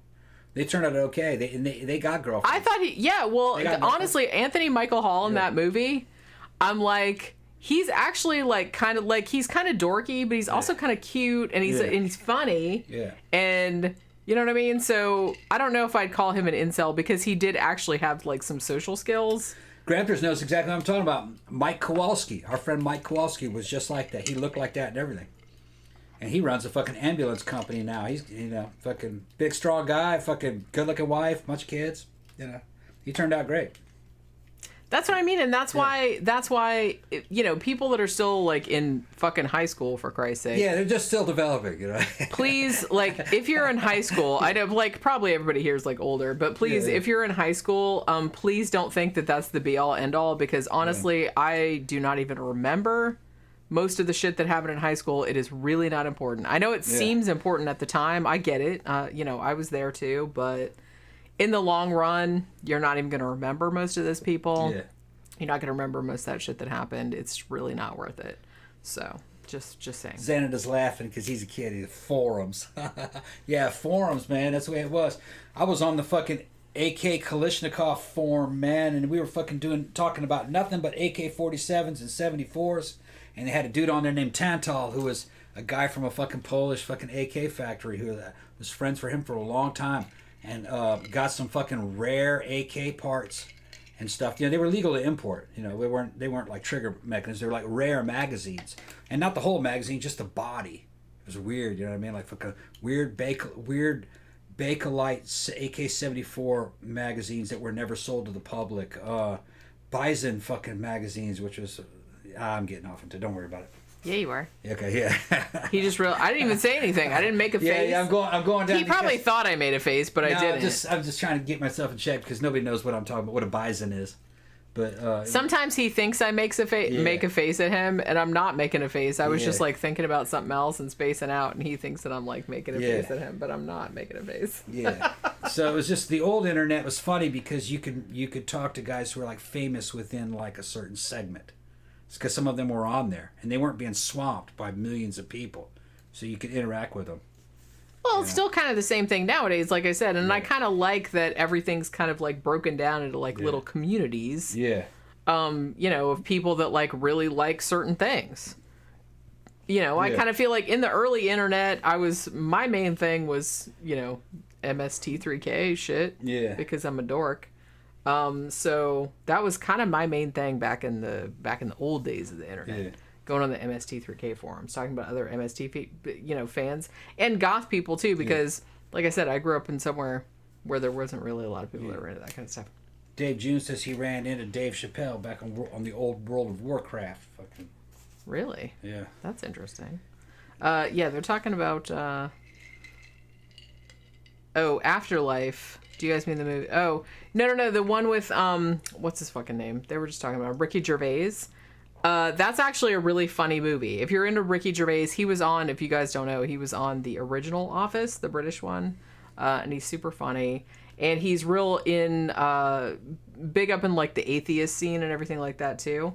He did a movie called Afterlife, which is kind of like an atheist sort of movie, but it's like a comedy too. But go ahead and hit the like button, people. Please hit that like button for us. Okay. So where was I? So this dude, we got off on incels. Yeah. Because we're talking about this dude fathering 10 children. I wonder what happened to those kids. Are they still around? And they're do I fucking know these? Yeah, they might be listening. Oh, I wonder. Yeah, they wouldn't be that old. Man. Although I kind of feel like the situation that this probably arose out of, I kind of feel like maybe these kids were probably born and they didn't even know who their dad was, or their mom didn't know, because I kind of feel like he was that type of dude. I don't know. So he had at least 10 kids, maybe more. They don't really know. Now, he was married 3 times. Maybe. I don't know. The legality of it, the overlapping of it, is a little bit questionable. So I'm not entirely sure. He was for sure married to this one woman named Alice. But then he met this other girl named Trina McLeod when she was 12 years old. He was, I think, 35. He was 35. She was 12. She was in the 8th grade. Damn. And he decided, this is going to be my next wife. Yeah. So, yeah. So he, They were probably... essentially rapes this 12-year-old girl. It's still statutory rape, even if she says okay. That's way underage, even in Missouri. Even back in then. Back then. And another thing too, and we'll get into this in a minute. He wanted to marry her so he wouldn't get arrested for statutory rape. Her parents, understandably, said no. Yeah, like hell no. So Ken, let me just give a dramatic pause. Ken shot the family dog dead and burned their house down. Damn. To get them to consent to him marrying her so he wouldn't get into trouble. I can't believe he got away with that one. Like I said, that would get you killed in Mississippi. Honestly, if that was all he had done, just shooting a dog, he still deserves a killing. Yeah, just shooting a dog. I mean, he did a bunch of other shit on top of that, but even if it was just that, honestly, even just shooting a dog, unless that dog's gonna rip your throat out, okay, in that case you get a pass. If that happened in rural Mississippi, you'd be killed. Like you I said, shot somebody's dog, that's it. That's like shooting somebody's child. He was eventually. Well, like I said, I get that. I get that. Yeah. They'd kill you on the spot and nobody'd even call the cops. Chances are nobody would see it. Because that's how rural it is. They never find you. Jesus fucking Christ. Yeah. All right. So that was how he got Trina's parents to consent to the marriage, by shooting their dog and burning their house down. That was how he got everything, by intimidating people, doing this kind of shit. So she got pregnant when she was 14 years old, dropped out of school when she was in 9th grade, and went to, now at this point, he hadn't married her. He was still married to his second wife, Alice. Trina, who at this point is 14 and pregnant, moves in with him and Alice. Okay. So you got both of his wives. Yeah. He's trying to do some like fucking Mormon shit, right? Yeah. So at this point, Ken decides, well, I'm going to divorce Alice, the second wife, and marry Trina so I don't get statutory rape charges. Because like I said, at this point, Trina's only 14 years old. And Alice was also a witness to that shit. So if they were married, it would be cool, I guess. Because it's Missouri. And it was like the 70s. So, whatever. Now, 16 days after, like, seriously, Trina gives birth to the kid. The kid is, like, a little more than 2 weeks old. Trina and Alice, the two wives, were like, let's get the fuck out of here. Which, understandable. So Trina and Alice got the fuck out of there. So they ended up running off with the baby. Thank you, David. Never heard of this douche canoe. Thanks for the enlightenment. Sounds just going fucking rural life sounds lit. This was 70s. Yeah, okay? This is messed up. And he's pushing that far even for the fucking 70s. Now, if Trina was like 14, that probably would have flown in Missouri in the 70s. So he's really only pushing it by about 2 years. I think 14, it probably wouldn't have been a problem.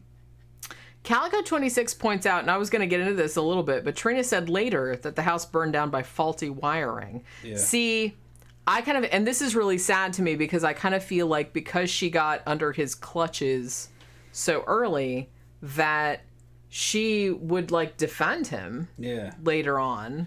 I remember in Mississippi, even in the 80s, up in the late 80s, I can remember like age of consent was like 14. Mm-hmm. All right. You could marry a girl at 13, I think. But you had to have parental consent. And that was the 80s. Yeah. And it was... Now, were they doing that? No. They weren't. I hope not. No, it was very rare. Because that's messed up. That was stuff that was from the 20s. Those laws, that's like from the 20s. And it's just nobody really challenged them. It wasn't an issue. That's one thing. It's like a lot of these kind of laws that are still on the books. It's like, they're still on the books because nobody... The situation doesn't come up anymore, so nobody really like challenges it. Right. Sheila's asking, how did a 35-year-old meet a 12-year-old girl? Well, they're all hanging out in the same town. Yeah, this is a tiny town. Tiny town. Everybody knew each other. And there's nothing really to do there. Yeah. This is pre-internet, pre-cable, pre-television. Some of it. No, that was 40s. I was thinking the other 70s. We've been pre-cable, so entertainment is in person. They don't have electronic entertainment. Yeah, this is messed From his point of view, this is just another person in the town. She just looks good. He's gonna do it. He doesn't. He's not really thinking about the age. The age is a obstacle he's got to get around. But if she was 14 or 15 or 16, he'd still be going for it. Yeah. He doesn't care. And he's clearly just trying to get around. Like, he doesn't care that, you know what I mean? She's 14 years old. She's like half his age. Less than half his age. You're dealing with a dude who's kind of intellectually fucking dumb. So they're probably the same intelligence level. I kind of feel like that's the case with a lot of these dudes that go after these teenage girls. That's more like mentally their peer. Yep. That's exactly what it is. Yeah. That's exactly what it is. So, okay, so at this point, like I said, he divorces Alice, who was his second wife, and married Trina so he wouldn't get statutory rape charges because she was underage. So Trina gives birth to the kid. A couple weeks after that, Trina and Alice, both of his wives, both were like, let's get the fuck out of here. So they took off. They escaped. So they went to Trina's mom's house, her mom and stepfather's house. So they go there. Now, they're there, and they're hiding out, kind of. But Ken, of course, kind of feels like he knew where they went, so he tracked them down there and essentially, like, dragged them back to his own house. And then he went back to Trina's parents' house, again, shot their dog, and burned their house down as well. So, like I said, how many times is this the second time? Yeah. Again, just one time, I kind of feel like that's enough for someone to, like, fucking pop you. 2 times, yeah. That's... Wonder why they're not all talking to each other. Well, some of this, I kind of feel like when they went to Trina's mom's house, that was, like, the next town over, if I'm remembering correctly. So that was like going to another country. Mm-hmm. They weren't talking. Yeah, maybe. If that was happening in the same town, they'd start colluding against him. And like I said, this is kind of, you have to think too, this isn't like nowadays where everybody's like talking to everybody like online. It's like, what the fuck is this motherfucker doing? They probably didn't know. Maybe they didn't know.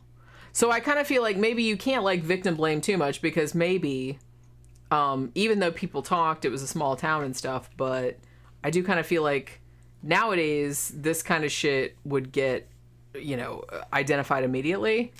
Back then, maybe not so much. Maybe it wasn't egregious enough or frequent enough for him to be like in the forefront of people's minds all the time. You know what I'm saying? I don't know.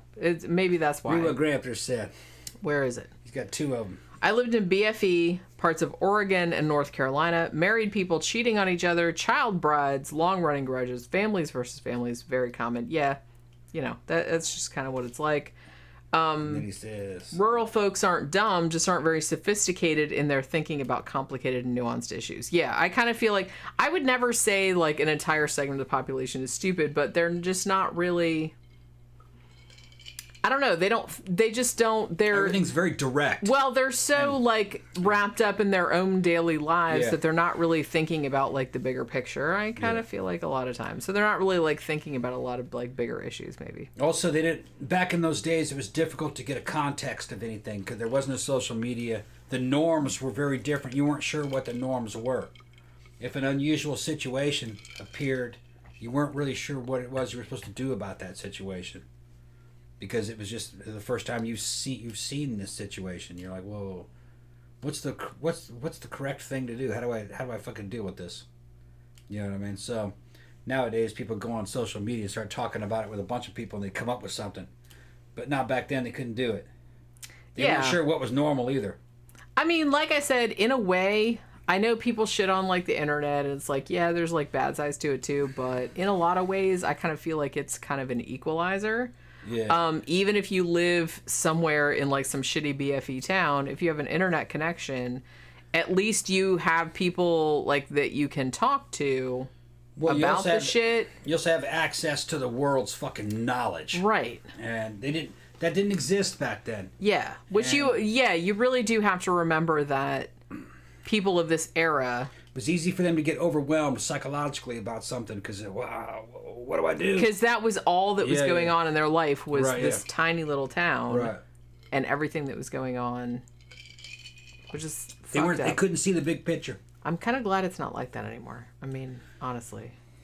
So, according to Trina, Ken gets indicted in June of 1973 on several charges, one of which was arson for burning the houses down, obviously, assault, and statutory rape, like I said, against her because she was underage.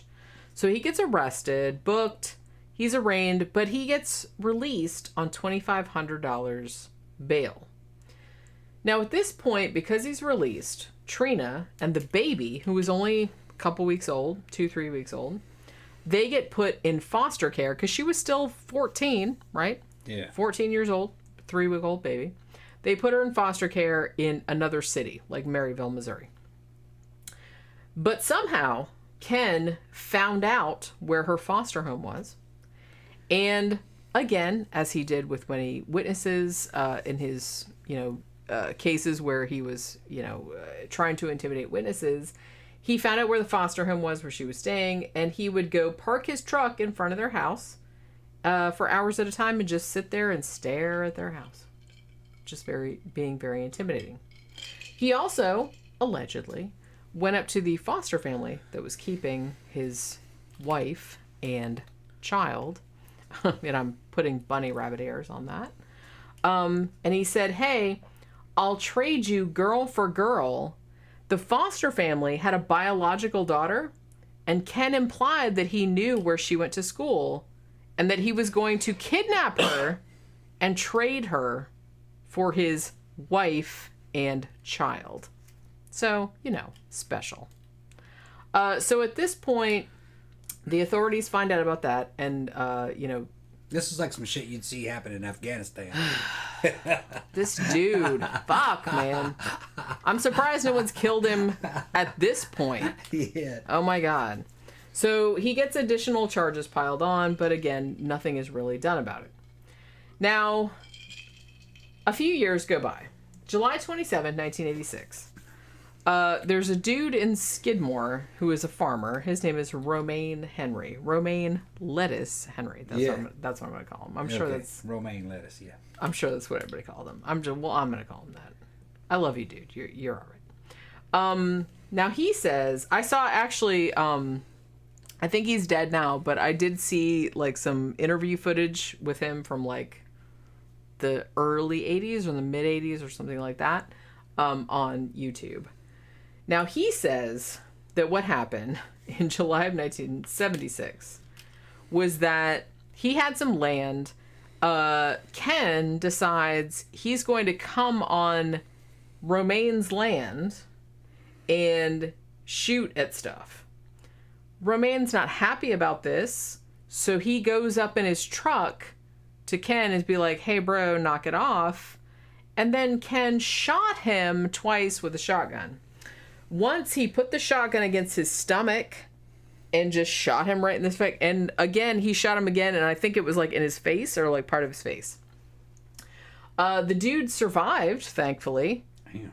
But yeah, I saw like part of an interview with him, and he was like sitting in his truck. I guess he was sitting in his truck when it happened, because he said that, he put the shotgun like right up here against my stomach, and he just like fucking shot me. And it just went all over the fucking side of the truck. So, yeah, so he shot a dude in the fucking stomach and in the face. And it wasn't even, this was on Romaine's property. He just came out here and said, hey, can you like not shoot guns on my property? I would appreciate it.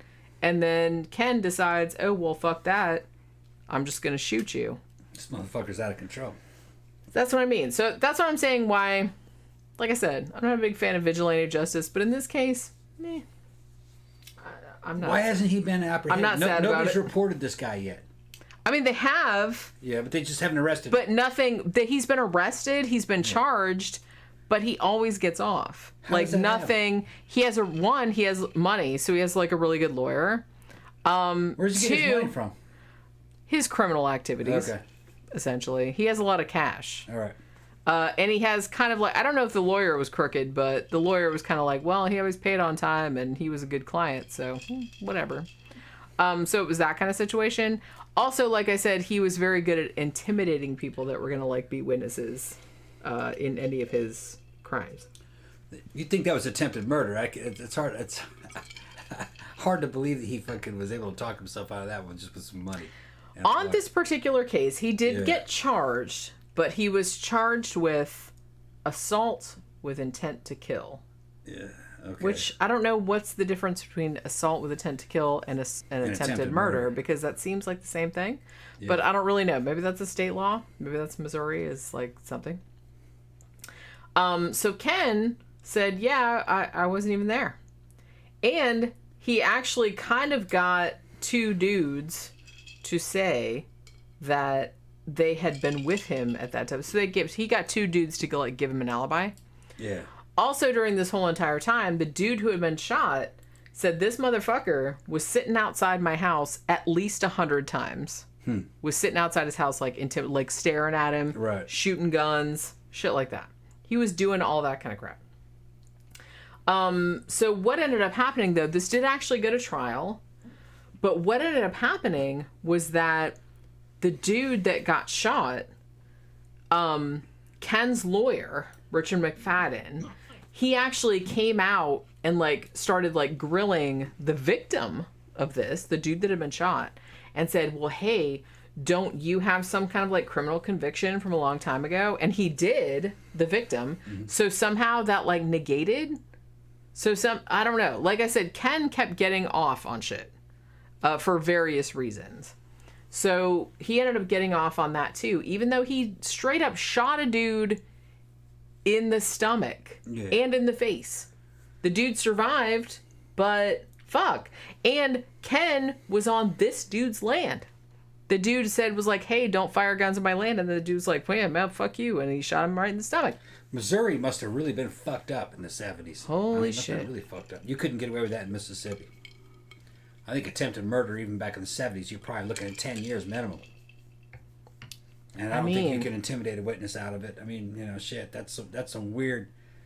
That sounds like local fucking corruption, if you ask me. There may have been some of that involved, too. I'm not entirely sure about that. He might have had dirt on somebody in the system somewhere, which afforded him some protection somehow. That would make a lot of sense. That makes some more sense to me. To be honest with you. Because in a normal small town, say like Heidelberg, Mississippi, as soon as they focused in on you, they'd get you out of there. They'd either kill you or get you convicted on something. Gramthars is fucking batting me up. He's an ex-cop right there.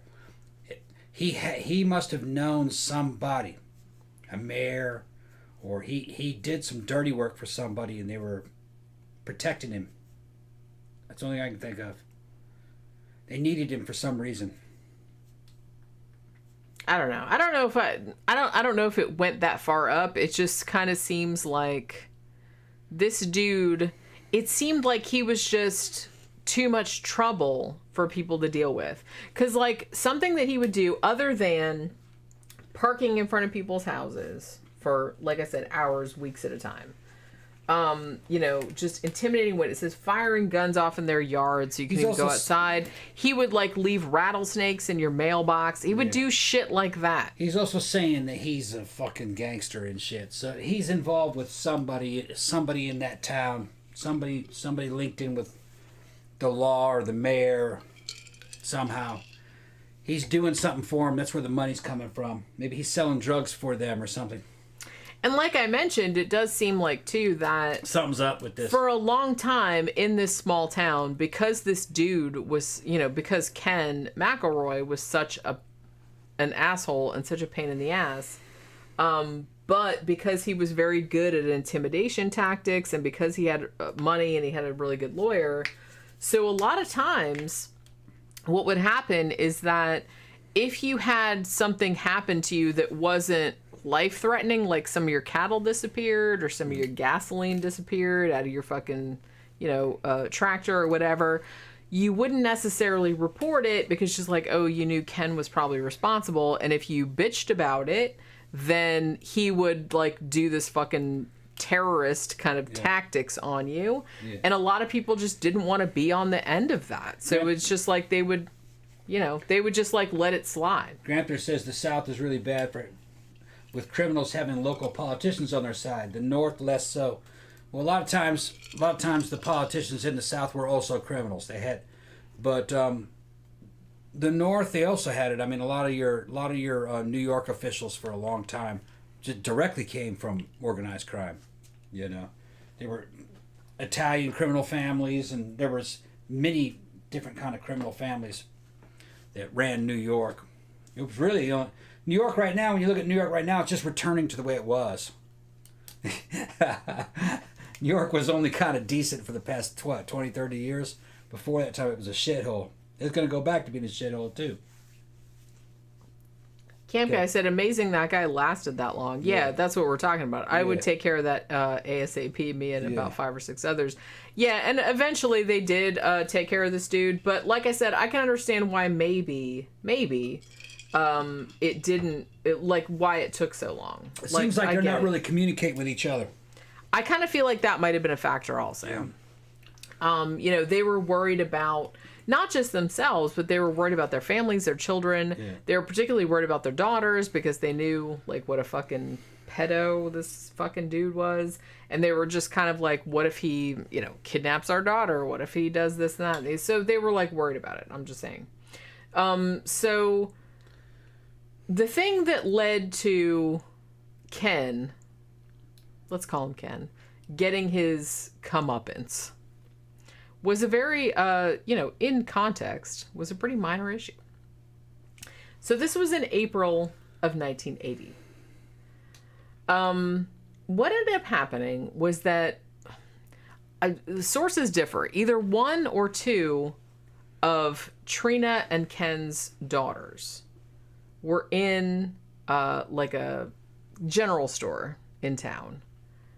One of them was 4, and the other daughter, I think, was 14. So they're in this general store in Skidmore, Missouri, owned by a dude, an older dude named Bowenkamp.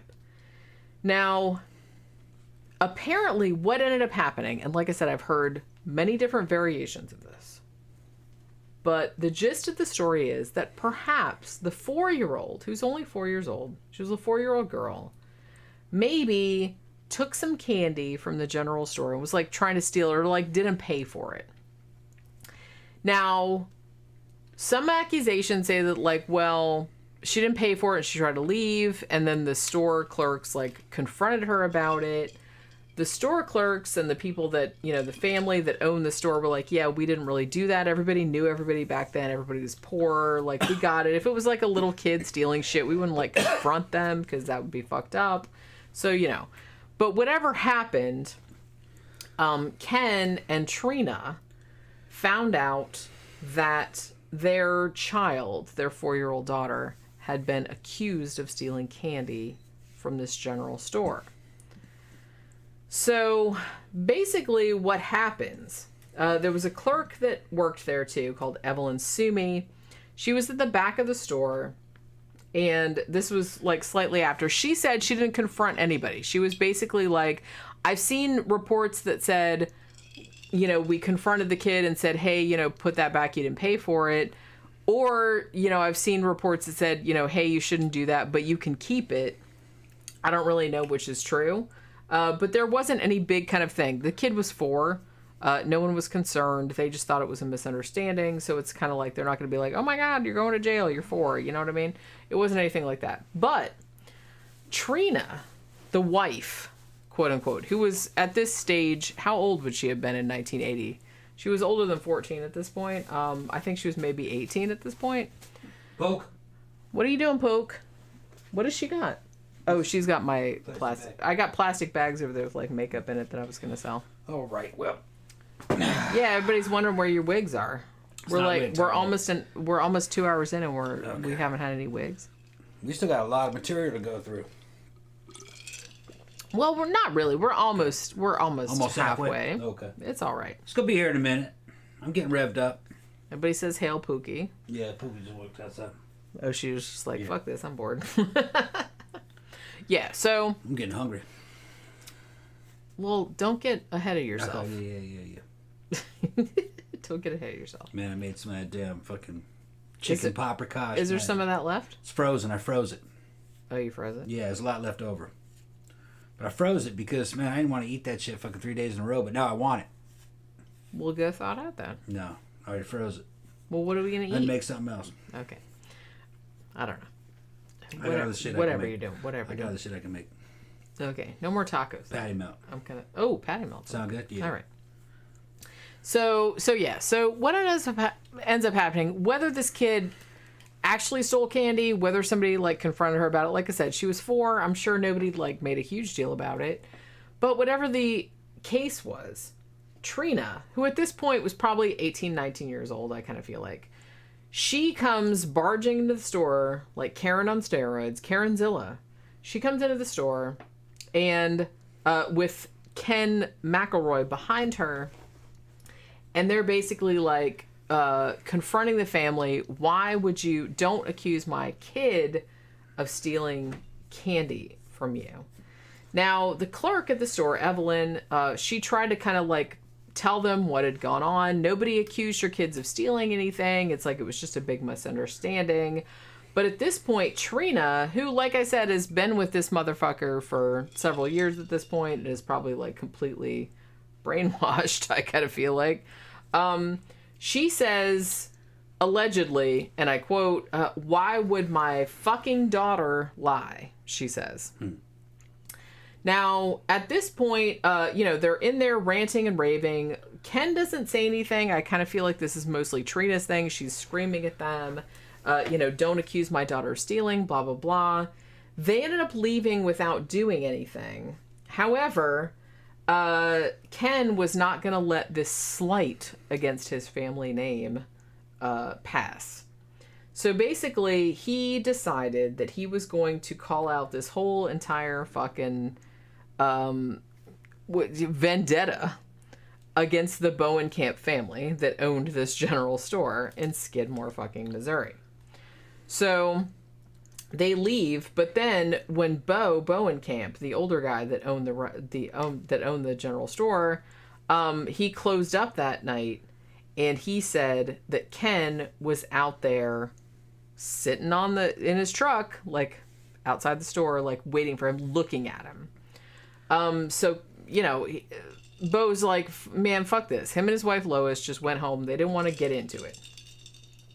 But he said that over the next few nights, Ken kept showing up at their house, sitting in front of their house in his truck, staring at them. You know what I mean? Yeah. So it was this whole thing. And he would get out of the truck.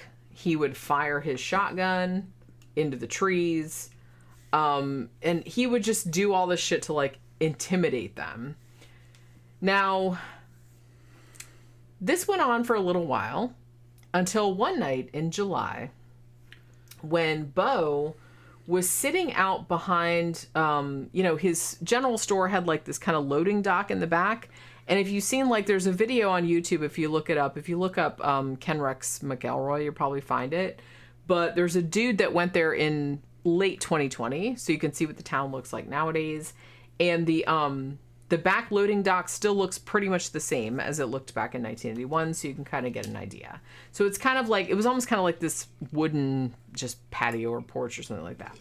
So Bo is back there sitting on the back loading dock of the store. He was waiting for like a repairman to show up. And he was just sitting back there doing whatever. And Ken walks up to him and fucking shoots him in the neck. 3 inches from his head with a shotgun. Like, shot him like right there. He did live, thankfully. Even though, you know, it fucked his neck up. They had to make a movie about this motherfucker. They did. They did? Yeah, they did. It was called, what was it called? In Broad Daylight. I think Brian Dennehy was in it. Yeah, they did make a movie about it. But yeah, so he basically walks up and shoots the dude in the neck. The dude lives. Now, at this point, Richard Stratton, who was a Missouri State Highway Patrol trooper, shows up, and he was kind of like, all right, I'm gonna arrest this motherfucker. So he goes and finds his ass and arrested him on attempted murder this time. Now he puts Ken, so he did actually get arrested for shooting the dude in the neck and he'd been stalking him for all this time. So they did actually arrest him on it. So they put him in jail, but he was only in there for a night, and then he posted bond. The next day, he basically was going around. He had like a rifle with a fucking bayonet on the end, and he's like going around town. He goes to his favorite bar in town, which was the D&G Tavern, and he's basically like, man, I shot that dude. I got away with it. I'm going to finish the job, he kept saying. Nice. So not only is he going around just being like a giant fucking gaping douche, but he's also like bragging about it, about how he can just get away with anything, right? So people in the town are just kind of like, you know what? Why is this motherfucker still walking around free? He has shot Bobo and Camp, this elderly gentleman who's run this general store. Everybody knew him. Everybody liked him. It's like he just walked up and shot the dude, and he's still running around loose. Why is he not in jail? Why was he only in jail for one night for this? Now, he ends up going to trial for this, but, I mean, it would be a while. And in the interim, between the shooting and between him going to trial, he did his regular, like, intimidation tactics. He was, like, basically sitting outside the Bowen Camp's house, and outside the house of Evelyn Sumi, who was the clerk that lived at the store. She lived, like, across the street from them. And he would, like, sit out there with his fucking truck and just, like, sit there, stare at them, like, all night long, like, shoot guns off, shit like that. It got to a point where he was doing it so often that neither family, like, they had to, like, sleep in shifts and shit because they weren't sure what the fuck he was gonna do. Like, everybody had to, like, keep an eye on what he was doing out there. They didn't want to, I think she wants to go outside. Oh, Pokey. You want to go outside? Does she ever close on? No. Do you want to go in the closet? There's nothing in there. I know, it's boring. Come on, let's go. She's like that? I thought that was outside. No. No. She's crazy. She thought the closet was outside. But yeah, so it was kind of like this whole situation where he was just, for months and months and months at a time, he was just like sitting outside your house and, you know, randomly like shooting into your house and whatnot. So you weren't really sure. You couldn't go outside to, like, you know, do your yard and shit like that because you didn't know, like, what the fuck he was going to do. So the whole Bowen Camp family were, like, kind of living in fear of this motherfucker because they didn't know, you know, if he was going to, like, fucking shoot them randomly or whatever. He was also, another thing Ken would do was that he would give local kids money to give him information about who was where in the town. Like, where's this motherfucker right now? Where's this motherfucker right now? It's like, they were little kids. They didn't know any better. So at this point, like, the Bowen Camp family who owned the general store, they were like, well, we need to do that shit too. So what they do, they kind of developed this whole code system where they would kind of like, they had a thing where if they had one of their kids or like one of the approved kids that they know of like goes to like the general store and like, you know, buys paper towels or something like that, it's like they knew that everybody needs to come over there and like see about what's going on because that's like a distress signal. So they had like all this fucking shit worked out. They had to like totally maneuver around this motherfucker in their whole entire lives, which, like I said, I can totally see why they eventually ended up like being over it. You know what I mean? So it's kind of like they felt like they were under surveillance like this whole fucking time. So as I said, he was like, Ken's out there mostly sitting there staring at them, but every now and then he would fire a gun. And eventually Evelyn Sumi, who was a clerk at this general store, she got sick of it. So she goes to the town marshal, whose name was Dave Dunbar. And she's like, can you please do something about this? This dude is always here. We can't go outside our house. He's just like intimidating us. And so Dave Dunbar, the town marshal, goes to Ken McElroy and is like, hey, knock it off. At which point Ken just pulled a gun on him. It was like, yeah, I'm just going to fucking shoot you, motherfucker. And he totally would have, because he didn't really give a shit if it was a cop or not. At which point the town marshal quit. So, you know what I mean? This is like a small town. So yeah. So at this point, Evelyn goes to the county sheriff, whose name was Roger Kronk.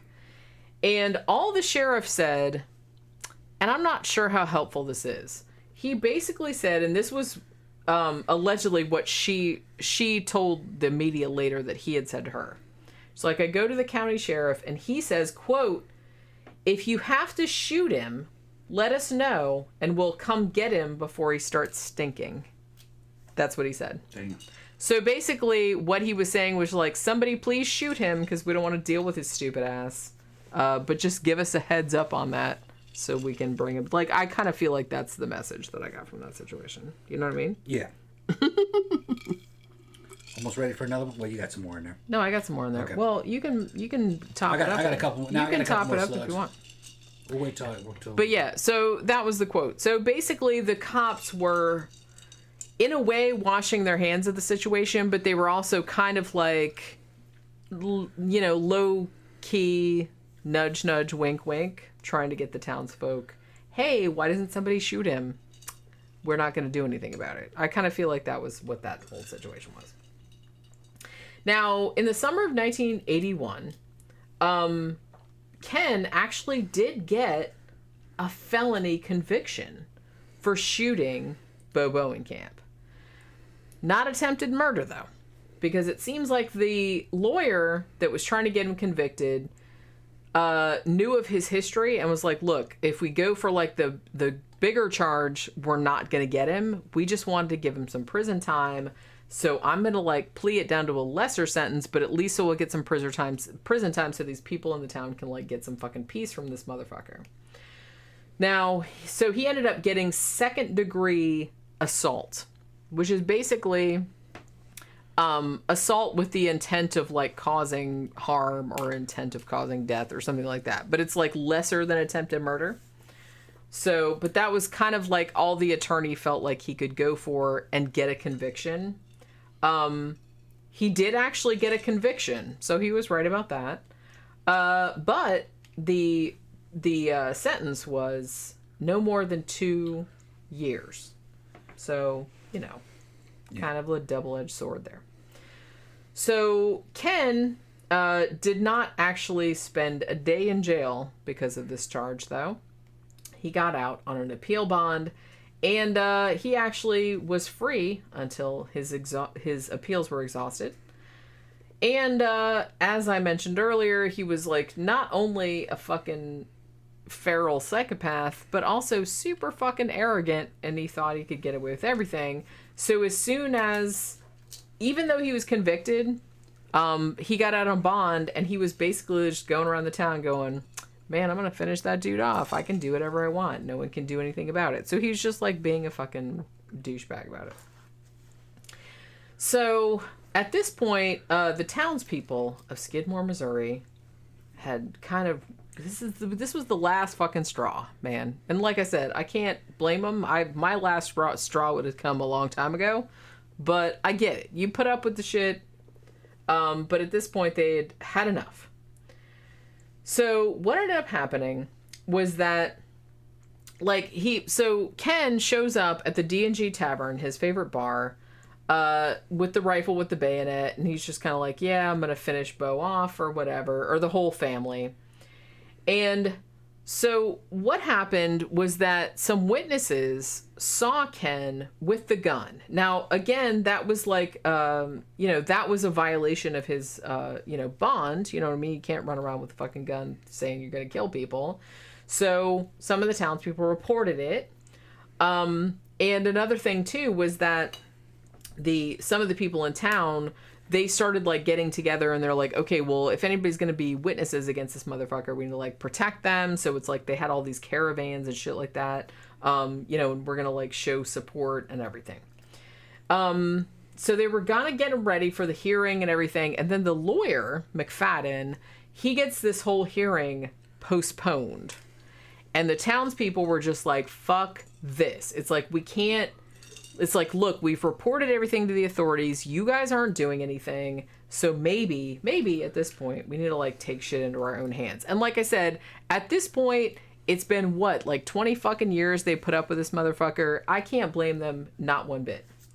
So basically, all of them get together, like, not all of them, but a bunch of them. And I've heard reports from between 30 of them to 90 of them. I don't know how many people it was. Usually around 60 is what people say, but it's between 30 and 90. So a bunch of the townsfolk, they get together at the American Legion Hall in July of 1981. Now, they're having a meeting about Ken. And they're basically, the sheriff is there, Danny Estes. They're like, look, what can we legally do about this fucking person? Because he's just, you guys aren't doing anything about it. We can't live like this. We really need to do something about it. What legal means do we have to fix the situation? Sheriff Danny Estes, allegedly, basically all he could come up with, but I don't know if honestly, I don't know if he was just saying this to be like, just piss them off even more. And he's like, hey, yeah, do this, but bye, I'm out of here. Just, like, do whatever. I don't know if it was that kind of situation. But he basically suggested, he's like, well, maybe we could start a neighborhood watch. At which point, like, everyone is just like, really? Really? Is that, like, the only situation that you have? Okay, fine. So they're all there. They're very angry. They're very frustrated.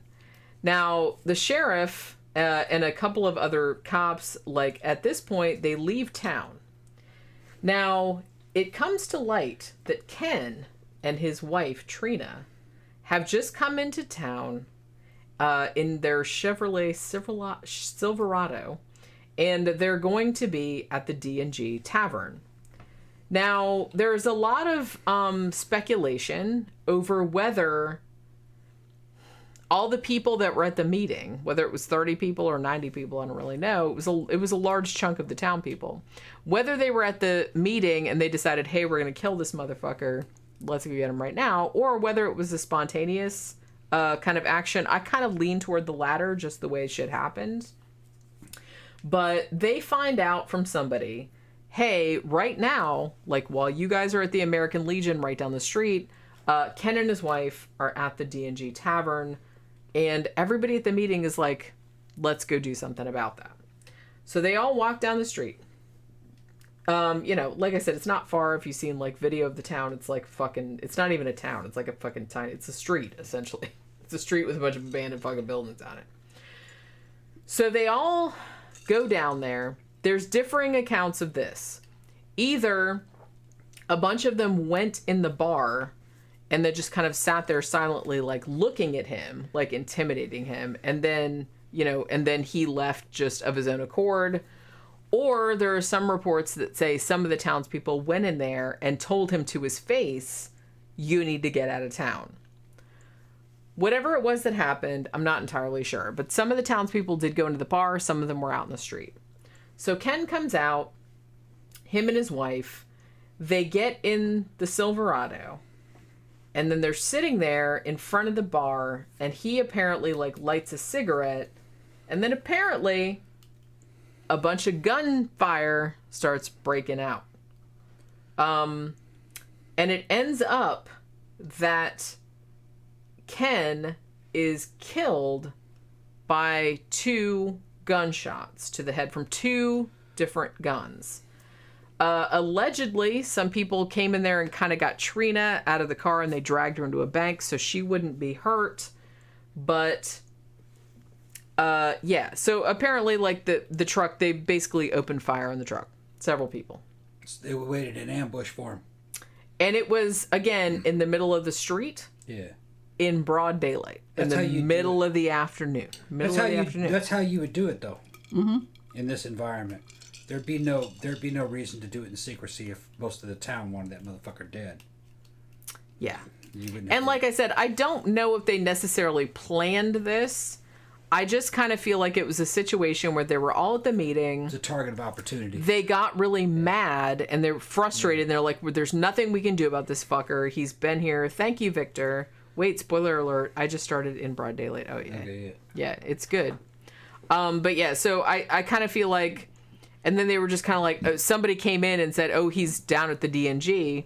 And everybody's like, yeah, let's go talk to him. And then it got to a point where everyone's just kind of like standing around out in the street. And one person was like, man, fuck this. I'm going to take care of this right now. And started shooting. And then other people started shooting. I kind of feel like it was a spontaneous. I don't think this was like a planned conspiracy or anything like that. I just kind of feel like everybody just got fed up. Hey, look at her. She's throwing all your makeup on the ground. What are you doing? Pookie, what is the matter with you? Why are you being such a bad girl? She's such a bad girl.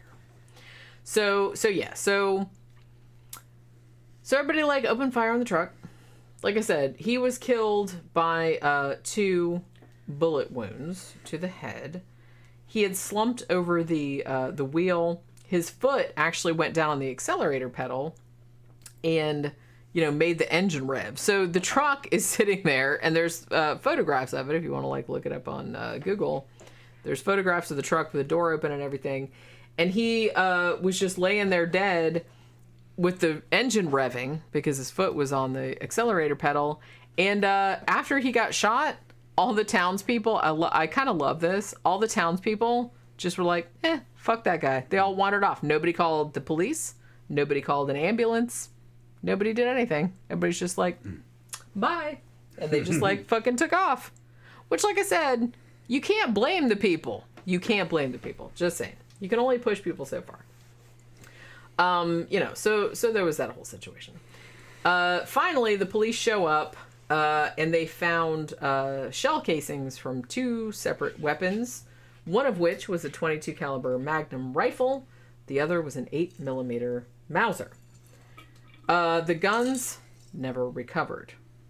Now, honestly, it's kind of like, I don't know. I kind of feel like this is a situation where what ended up happening later was that Trina, of course, even though she was very young at this point, even though he had statutorily raped her, even though they had been together since she was fucking 12 years old, for Christ's sake. So I don't know how much in her right mind she was, but she was very defensive of him. She was very upset about it. And after a while, she actually sued. I think she sued the whole town and the sheriff's department and everything like that. She's trying to sue them for $6 million for wrongful death. She did like a wrongful death lawsuit. But it ended up settling out of court for $17,600. At which point she moved to another town in Missouri, remarried, and had like a normal life. I believe she died in 2012 of I think lung cancer, I want to say, or some kind of cancer. But yeah, she did some interviews later on where she defended him, and she's like, oh, you know, all the stuff they say about him, it's not true, and he wasn't really that much of a shithead and stuff like that. I don't know. I feel bad for her, but it does really kind of seem like she maybe wasn't the best person to ask about the situation. I'm just saying. Now, one thing that she did say, though, was that she insisted that she had seen the person that had shot at her husband and had killed him. She said the dude's name was Del Clement. Now, this dude, he's passed away now. I believe he died in 2009, I want to say. I think he died of cirrhosis of the liver. But he never admitted. There was no like deathbed confession or anything like that. He never admitted to being the one that had killed Ken McElroy. But it's just kind of like, so he denied it the whole entire time. And he was actually kind of like investigated, but there was no evidence. There was really no evidence against anybody. And even the FBI came in. There was all kind of this other kind of stuff. But honestly, everybody in the town, even though it was only 2 bullets that killed the guy, I don't know how many shots were fired, because every account I've read of the situation said that it was basically like there was a bunch of gunfire. So I don't know if it was, if it was just coming from those 2 guns, or if it's coming from like other, like multiple directions, and it was only just the 2 that shot that got him. But whatever happened, everybody that was there, whether it was 30 people or 90 people or whatever, because it was a lot of people, it was the middle of the day, it was the middle of the street, like I said, no one would cop to killing the dude or seeing who had killed the dude. Like I said, somebody shot him. Nobody called an ambulance. Nobody called the cops. Everyone just left him in the fucking truck, which, like I said, it's, when you look at it in out of context, it seems terrible. But honestly, this dude, I honestly really don't think he deserved any better. And I kind of got to give kudos to like the people of Skidmore, Missouri, for just being totally closed-mouthed about it all this fucking time. Nobody, as far as I know, in Skidmore, Missouri, that lived there then, that still lives there now, has ever said one fucking word about what happened that day. None of them have ever said anything about who it was that killed him, who shot, who was there, nothing. They're very, very tight-lipped about it. And I don't even think it was like, I don't know, it just seemed like a thing where that was something that needed doing. And a couple of the townspeople did say something like that. There was a very famous quote that said, yeah, he needed killing. As I mentioned earlier, somebody said that he was like a gangrenous leg that needed to be cut off. So they just saw him as this, he had been terrorizing them for essentially like 2 decades at this point.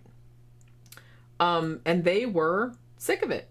They had tried to go the legal route. They had tried to report it. They had tried to, and shit had happened. He had shot people.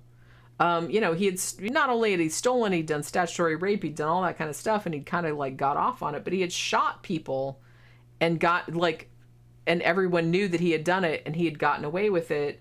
Everybody had tried to go through the legal channels, but it wasn't working. And so at some point they just came to a place where they're like, look, other people are going to get killed. He has openly said that, he shot Bo Bowenkamp in the stomach, at point blank range. I saw an interview with Bo Bowenkamp and he said he put the gun right against my stomach and shot me. And thankfully he lived, but he did that and got away with it, or at least was like walking around loose, and openly said that he was going to finish off at least, Bo and maybe his whole entire family. So I'm sure the townsfolk were probably like, look, if the cops are going to do anything about this, he's going to kill an innocent family who owns it, that everybody likes, that owns a general store. So we really need to take care of the situation.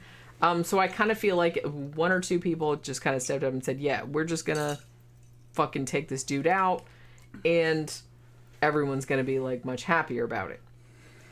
So it's kind of like that situation. So like I said, Trina, she did try to sue for $6 million. She didn't, she ended up settling out of court for $17.6. So she didn't get all that kind of stuff. Now, this is a case, like I said, it's pretty popular, famous. It gets brought up a lot as kind of an example of vigilante justice. And I kind of feel like that gets brought up a lot in this situation. And like I said, I do kind of feel like I don't think it's great to get, I mean, you could argue that this kind of stuff, it's like a slippery slope, because like, who's to decide, what if, you know, just from a personal example, what if what if 60 people decided they didn't like me for some reason? They thought I was, I don't know, who knows what. A witch. They thought I was a witch or a communist or something like that. And it's like, and they decided they were going to like beat me to death or whatever when I was like walking down the street. Obviously that's not cool. Like, I'm sure those people would think they were being righteous or whatever. So it's like, this is a really, it's a gray area. But in this situation, I'm going to allow it because it really does seem... Judge Jenny will allow. No, I'm just saying this dude, I mean, this is egregious. Yeah. This dude seemed like... a menace. A fucking... Yeah, like a menace to this fucking tiny town. He had done all of these things. I know these bitches been wanting to see it. And he had not been... And the legal system had really not been... And honestly, it wasn't any fault of theirs necessarily because he was just... like you said, a menace, and he was intimidating people into not testifying against him. And it was kind of like that kind of situation. And the townspeople felt like they didn't have another choice. You know what I'm saying? So it was kind of like that. Well, the thing is that this is only unusual because of the time that it happened. It was in the 80s. Early 80s. Early 80s. The thing is that through most of the fucking world history and even American history, it would have gone like this anyway, maybe much sooner. 1800s would have been a lot quicker. Because, you know, through almost the first 100 years of American history, there were no professional police. Yeah. You know what I mean? Just militias and lynch mobs and people handling their business. There was laws, but there wasn't any kind of like institutional law enforcement. You know, you could show up to a town and apply to be the sheriff. They probably already have a sheriff there, and he was the sheriff because he was badass. They'd hire you as a deputy, but there wasn't any kind of like formal training on it. It was, you learned it on the job. You know. That's not a professional police force, really. Although they were badasses. But the thing is that, and this has been said many times through a lot of the books about the Old West and the old America that you'd read about. It was really easy to change your identity back then. And a lot of those lawmen were also bank robbers and fucking train robbers. They might live a fucking life of crime in one state. They might even do a little bit of time, and then they'd get out of prison and go to another state and become a lawman. And they might have even been able to become a lawman in the state that they were in if the cops liked them. Just because they didn't keep track of who was a felon. You know what I mean? You did your time, and when your time was up, you'd paid your debt. You were just a regular person. You could even go out and get guns. They'd give you your guns back and shit. So I don't even think there were any rules against being a ex-convict and being a policeman. It's just whether or not they liked you and they thought you could do the job. And it's my understanding that a lot of those dudes in law enforcement through the first half of American history pretty much were also had backgrounds in crime. They were Boba Fett, basically. You're talking about Boba Fett, you know, from Star Wars. They were kind of a mixture of everything. So what you see happening here on the street with this shit, that was unusual only for the 80s. But it's happening in Missouri in a small town that's really back in the 1800s. Or halfway in the 1800s. And like I said, you have to think, too, that these townsfolk put up with a lot of bullshit from this dude. Yeah, they were... Before they finally fucking snapped. That was heavy tolerance. That's what I'm saying. So in a lot of ways, I'm willing to give them a lot of leeway on this because they put up with this dude's bullshit probably way longer than I will. I know way longer than I would have. Yeah. Like I said, I probably would have made it look like an accident. But instead of just like shooting him in broad daylight. But this type of dude, I just don't know. There's a small percentage of people, and we've talked about this on the serial killer shows, that I'm not sure. I don't think are redeemable. You just can't, they don't realize. This was frontier justice, and in certain countries, this is how it goes. And Missouri at this time. I feel like it shouldn't be widespread, obviously, but somebody like this is a very special case, I kind of feel. American law and the Constitution and everything, they prefer to have what's called a due process. All right, when it comes to dispensing justice. Due means a serious process. But it wasn't always possible, especially in frontier areas or in territories. A lot of the shit that happened in the Old West wasn't even happening in the United States or in an American state. It was in a territory, that was disputed. Then there was weird shit that was even happening in New York and Chicago in the 1800s that looked like frontier justice. Also, everybody carried guns. Everybody. Well, even in the cities. And that's kind of like the situation here too. Is that a lot of these people were like farmers. Yeah. So a lot of them were armed because, you had to shoot like, coyotes or whatever it was like on your farm or whatever. Yeah. So it's like a lot of them were walking around armed. It wasn't unusual. So it wasn't like they planned to go out and like shoot this dude down in the street. But the opportunity presented itself and they took it. Yeah. I mean, all you got to do is go back and fucking look at old magazine ads from the 1920s when they were selling like, pocket 32 automatics and stuff, on the drawings and on the sides and the fucking and the sales logos. They were very urban and very fucking stylish, and it was like, knock 'em down with a 32, and they had a picture of fucking you, the customer, shooting a fucking dude down with the 32, fucking all slick in an Art Deco city and shit. And it was because there were no real professional police. You had to cover your own back. Strangely enough, though, it was pretty peaceful. Yeah, you had crime, but there just wasn't a lot. People kept each other in check. You couldn't act a fool in a situation like that. You know what I mean? Everybody was carrying guns. You woke up in the morning, you put a gun on, and women all carried guns. That's another thing. People don't realize that. All those little 25 APC purse guns and pocket guns and ladies' pistols and powder puff pistols. You ever heard of those? Yeah. Powder puff pistol. Look like a little round powder puff, and you could squeeze it and it shoot 22s. Everybody had a means of deterrence in those days, all the way up until the 30s, really. And in the 40s, you'd see it. So, we live in an era of fucking police institutions. You can ask yourself whether or not they're successful or not. I think in general, they're kind of a deterrence, and it's good to have them around. Did they stop crime? No. They deterred crime, though. They cleaned up the mess a lot. You need to have somebody on hand. But you got to have civilian auxiliary support. Civilians have to be able to protect themselves, too. Because cops can't be everywhere at once. Brazil's proof of that. Growing up in Brazil, oh, shit. It's just wild there. They don't allow anybody to have guns. So everyone's considered to be a victim. They just fucking shoot each other up like crazy. And the cops are good fucking gun dealers. That's another weird thing. If you want a gun in Brazil, you go to the police, and the police will sell you a gun. So institutions don't work. But the cops are doing it like, oh, you're a good family here, you can have this. Just, if you have to use it, don't, make sure you hide the body or don't be seen, that kind of deal. Militias and shit like that.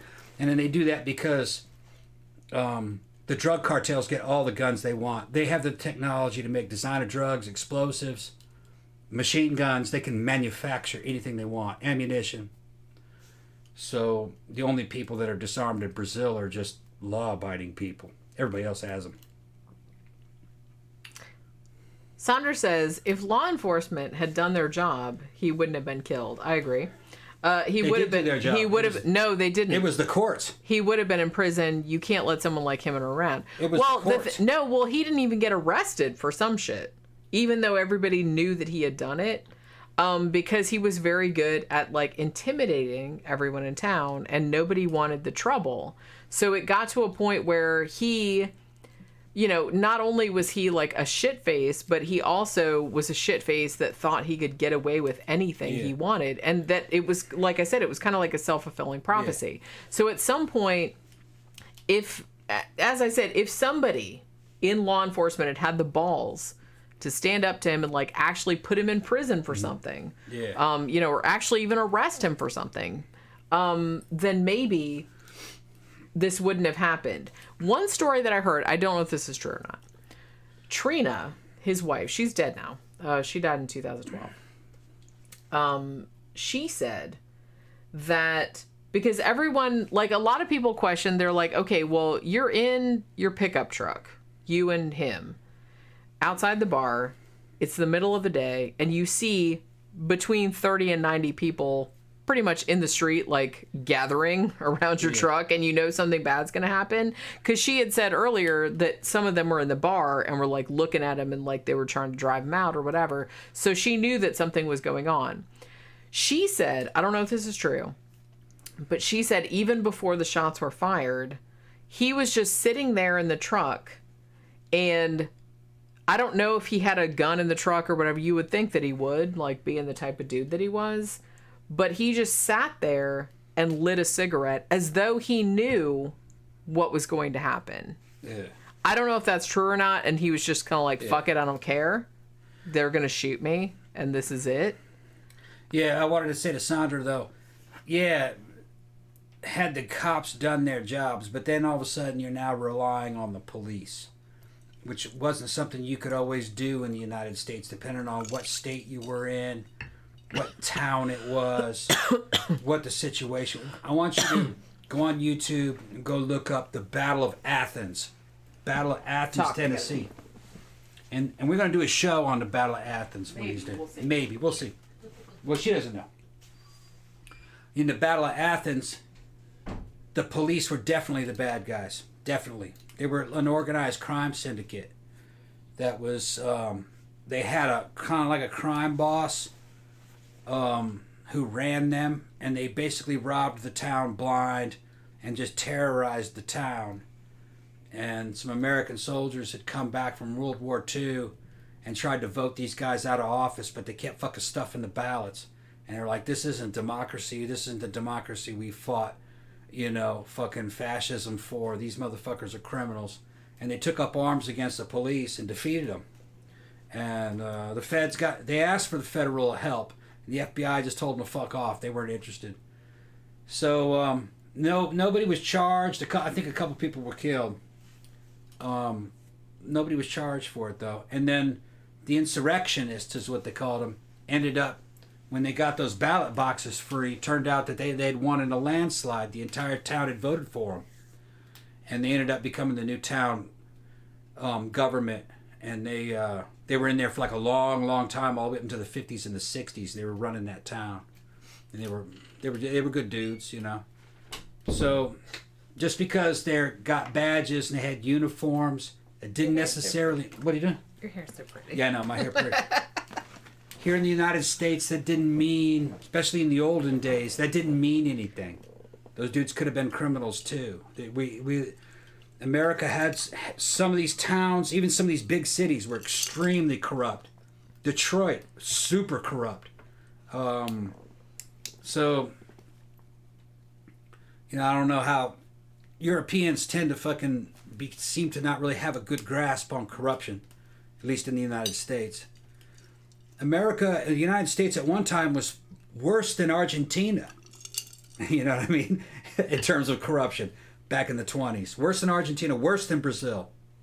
Not as bad as Russia, but close, Not to say that America's a bad country. It's just that there were certain places that were very bad.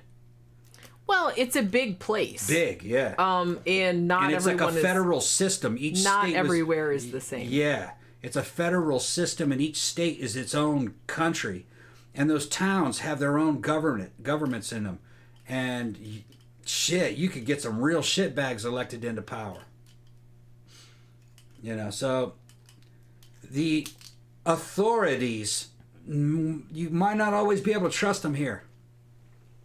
Well, and like I said, I kind of feel like in this case, like I said, this is and I think the reason that this case still resonates with a lot of people this many years later, happened back in 1981, is that because this was a catastrophic failure of the justice system, this dude was as I said, essentially able to run roughshod over the people of this tiny little town just because he was willing to be a giant fucking asshole and intimidate people and threaten people into not testifying against him, into not, like, bringing charges against him. So the fact that he was willing to do that and got away with it for so long, just in a way it kind of like encouraged it, because the longer he got away with stuff, the more confident he got. So it was just kind of like this fucked up feedback loop of him being like, oh, I can do whatever I want to. And then he would get off with stuff because he was like intimidating people into like silence. And then he would get off with that. And then so he almost kind of, I feel like he started to feel like he was invincible. And to a certain extent, he was for a long time. Even though he got convicted on the one charge, I mean, they still were like, oh, he's out on bond, and they let him run around loose.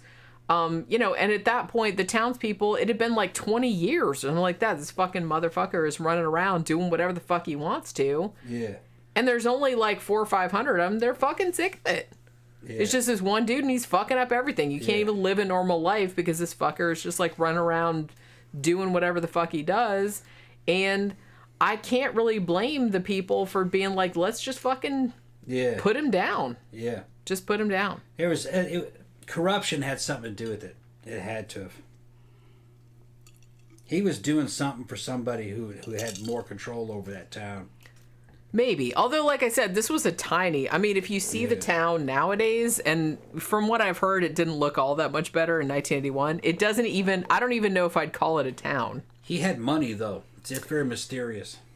He did, but he had money from, like, criminal shit. Well, where do you think... what do you think I'm talking about? Yeah, that's what I'm saying. I guarantee you he was working for somebody who was an elected official over that town. Yeah, it could be. Where that money was coming from. And that's where his protection was coming from. That's why they didn't fucking scoop him up and get rid of him earlier.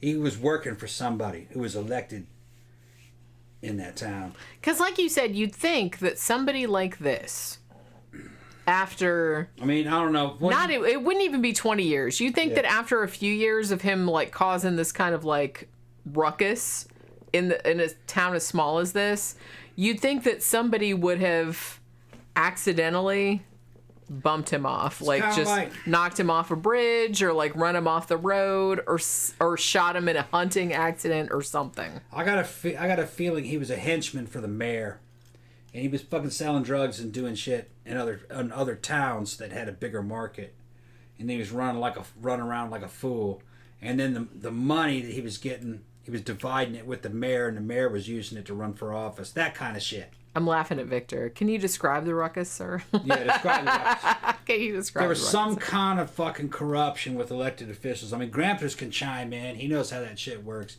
I bet you he'll agree with me that he had to have had some kind of political protection, or he'd have been long gone.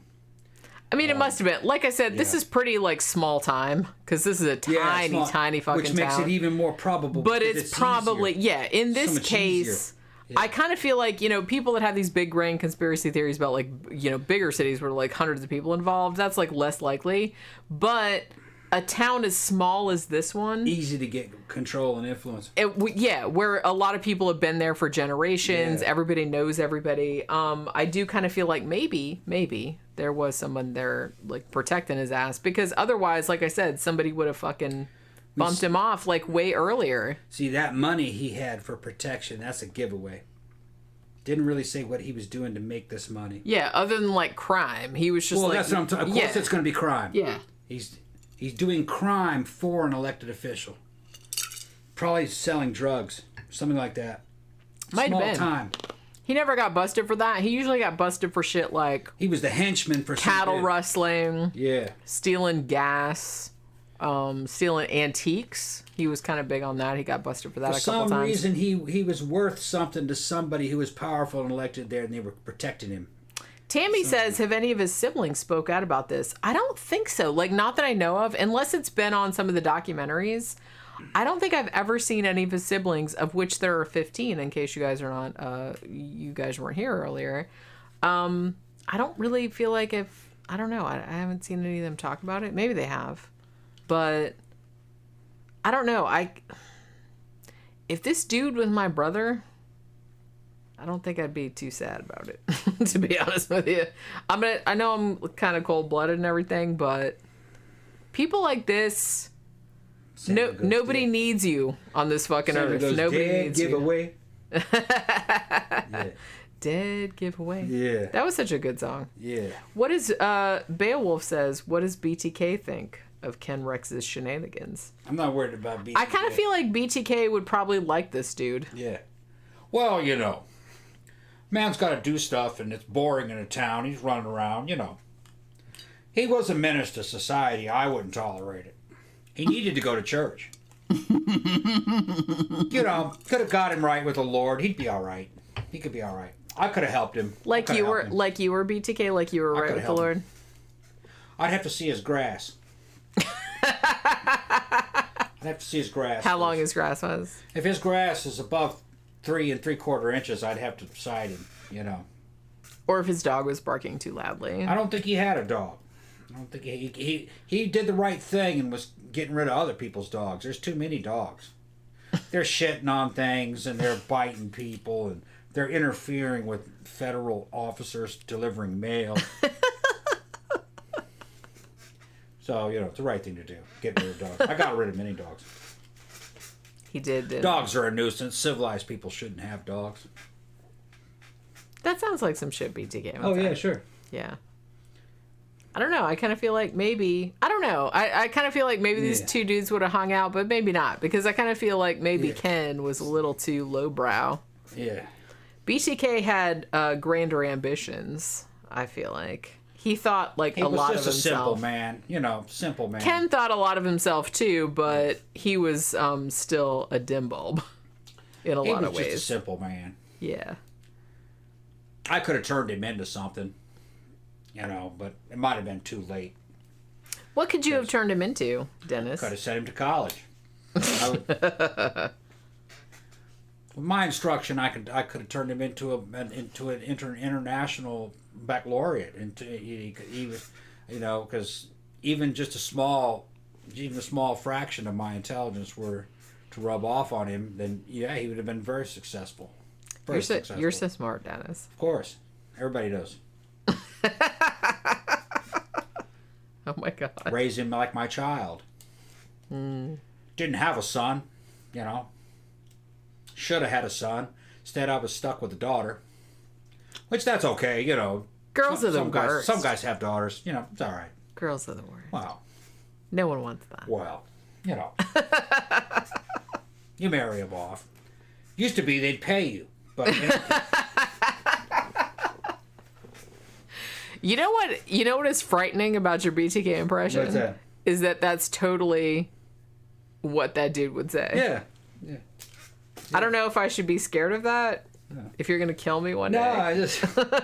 You just put yourself in that. It's like flipping a channel. You put yourself in that mode. I'm going into the serial killer mindset right now. Yeah. Well, you know. But like, what if it comes to a point with like, with a kind of Jekyll and Hyde situation where you can't control the turnover anymore? What if stuck on his channel? Yeah, what if you get stuck on the BTK channel and then you're like just like BTK? Like, what if you're Dennis all the time? No, see, the problem is that when you flip on over to Dennis, I'm gonna have to escape. It's not broadband, it's narrowband. You know what I'm talking about? You have to shut off a lot of other functions, and it's kind of like dumbing yourself down. You have to become extremely mundane and super. You know what I mean? Extremely mundane. Well, you know, because he was actually just like kind of like an extreme version of fucking Middle America in a way, but an evil version of it. But he wanted to appear to be normal in every way. So you have to fucking have extremely fucking mundane values. You know what I'm talking about? Yeah. Well, that's the thing, and that's why... Oh, thank you, David June. He says, Tom, I just got bad news. Have Elvis pet me up, please. You have to put the Elvis wig on. What for? How much is he paying me? Like, you, come on, you're a whore. Put the fucking shit on. No, well, I'm just saying that. Oh, like I say. There you go. Like I say one thing. That's much better. That Dennis guy that you're talking about. Mm-hmm. I don't like him. I don't like him not one bit. None of us like him either, really. Like I say, motherfucker couldn't get laid in a 2-bit whorehouse. Not looking the way he did. Way he's abusing women. You know, no. That's not how you do it. You gotta show women your heart. You know. Like we did back in the day. It's gotta be tender.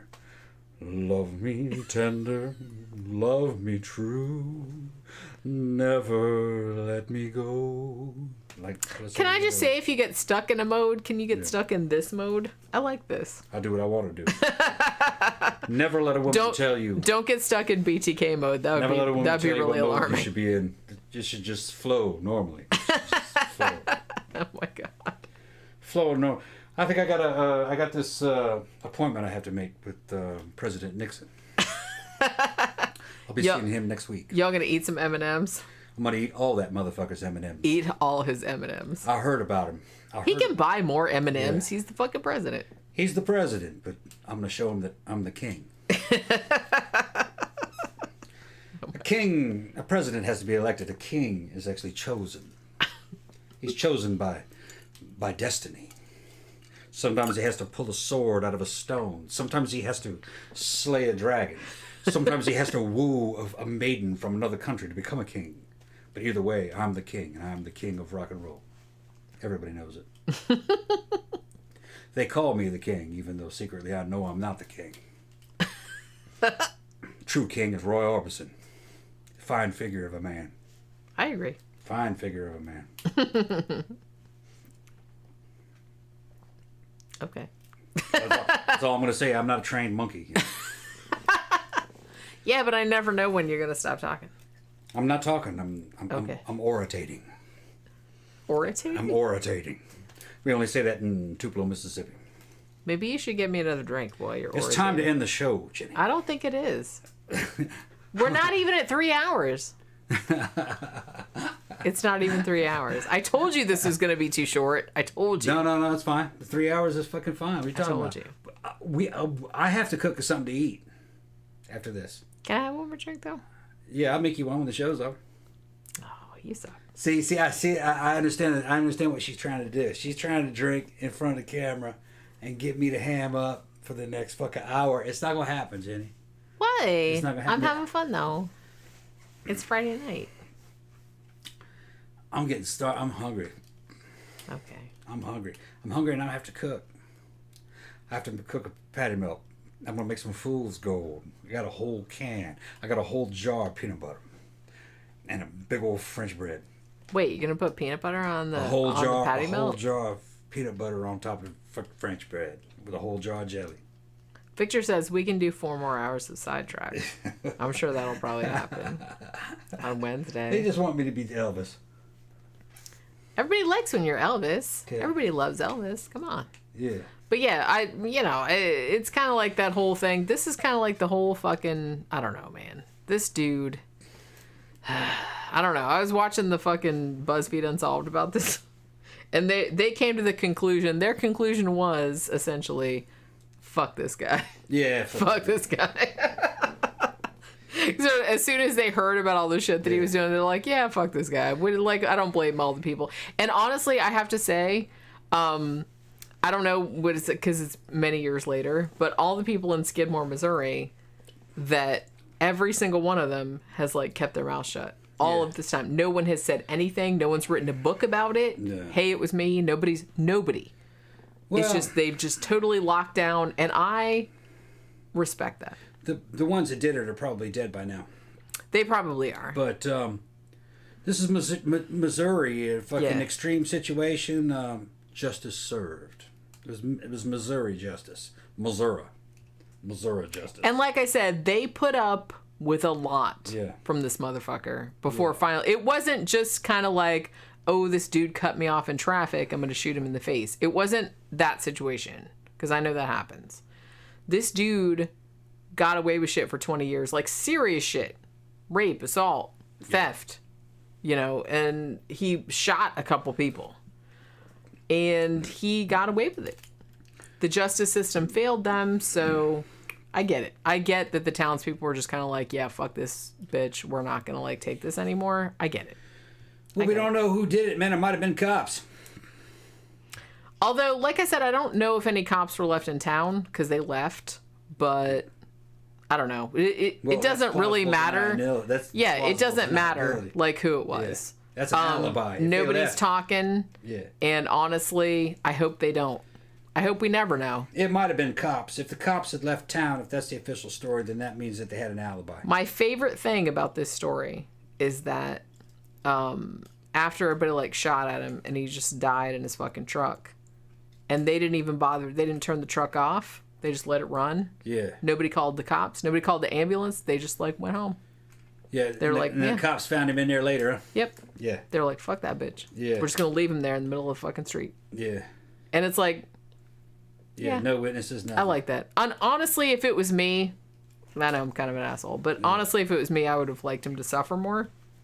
No, they were just trying to get rid of the problem. But they were just trying to, they were being practical about it. Yeah. They weren't as sadistic as I am. So, because I would have, like I said, I would have wanted the dude to suffer. But they were just kind of like, Jenny's evil. Yeah, I am kind of. I admit that. Victor says, what if he shot himself to frame the townspeople and they're too embarrassed to admit it? That's funny shit. I had never thought of that scenario, but holy crap. Well, I mean... No, I think the car was filled up with bullet holes, wasn't it? Yeah. But still, even if that had happened, it's like, well, at least he's dead, so, like I said, win-win. Nobody cares. It was multiple people, and they might have got, fuck that dude. I mean, just pro tip, just for everybody out there, don't live the kind of life where a whole entire town of people just wants to shoot you down like a dog. Yeah. And not call the cops or an ambulance on you for anything. Probably best to not be that person. Yeah. Just saying. All right, so Tom's getting all antsy. Yeah, what's gonna be the next show? Do you know yet? No, I won't know until Sunday because that's when the poll closes. I don't even remember what I put in the poll. Okay. To be honest with you, the poll's been up since yesterday. If you're on our Patreon, if you're not on our Patreon, then you can actually vote on the topics that we talk about on the Friday night shows, and you can also talk about or vote on the topics that are the movie that we talk about on the Friday movie perspective also. So, if you're not a patron, you might want to go do that because it's super fun. But yeah, this was the one that won last week, so we talked about it. So yeah, it's Friday night. It's 8:45, at least in Florida. Tom's already like packing up his shit. Yeah, he's gonna go make some. He's gonna go make some food.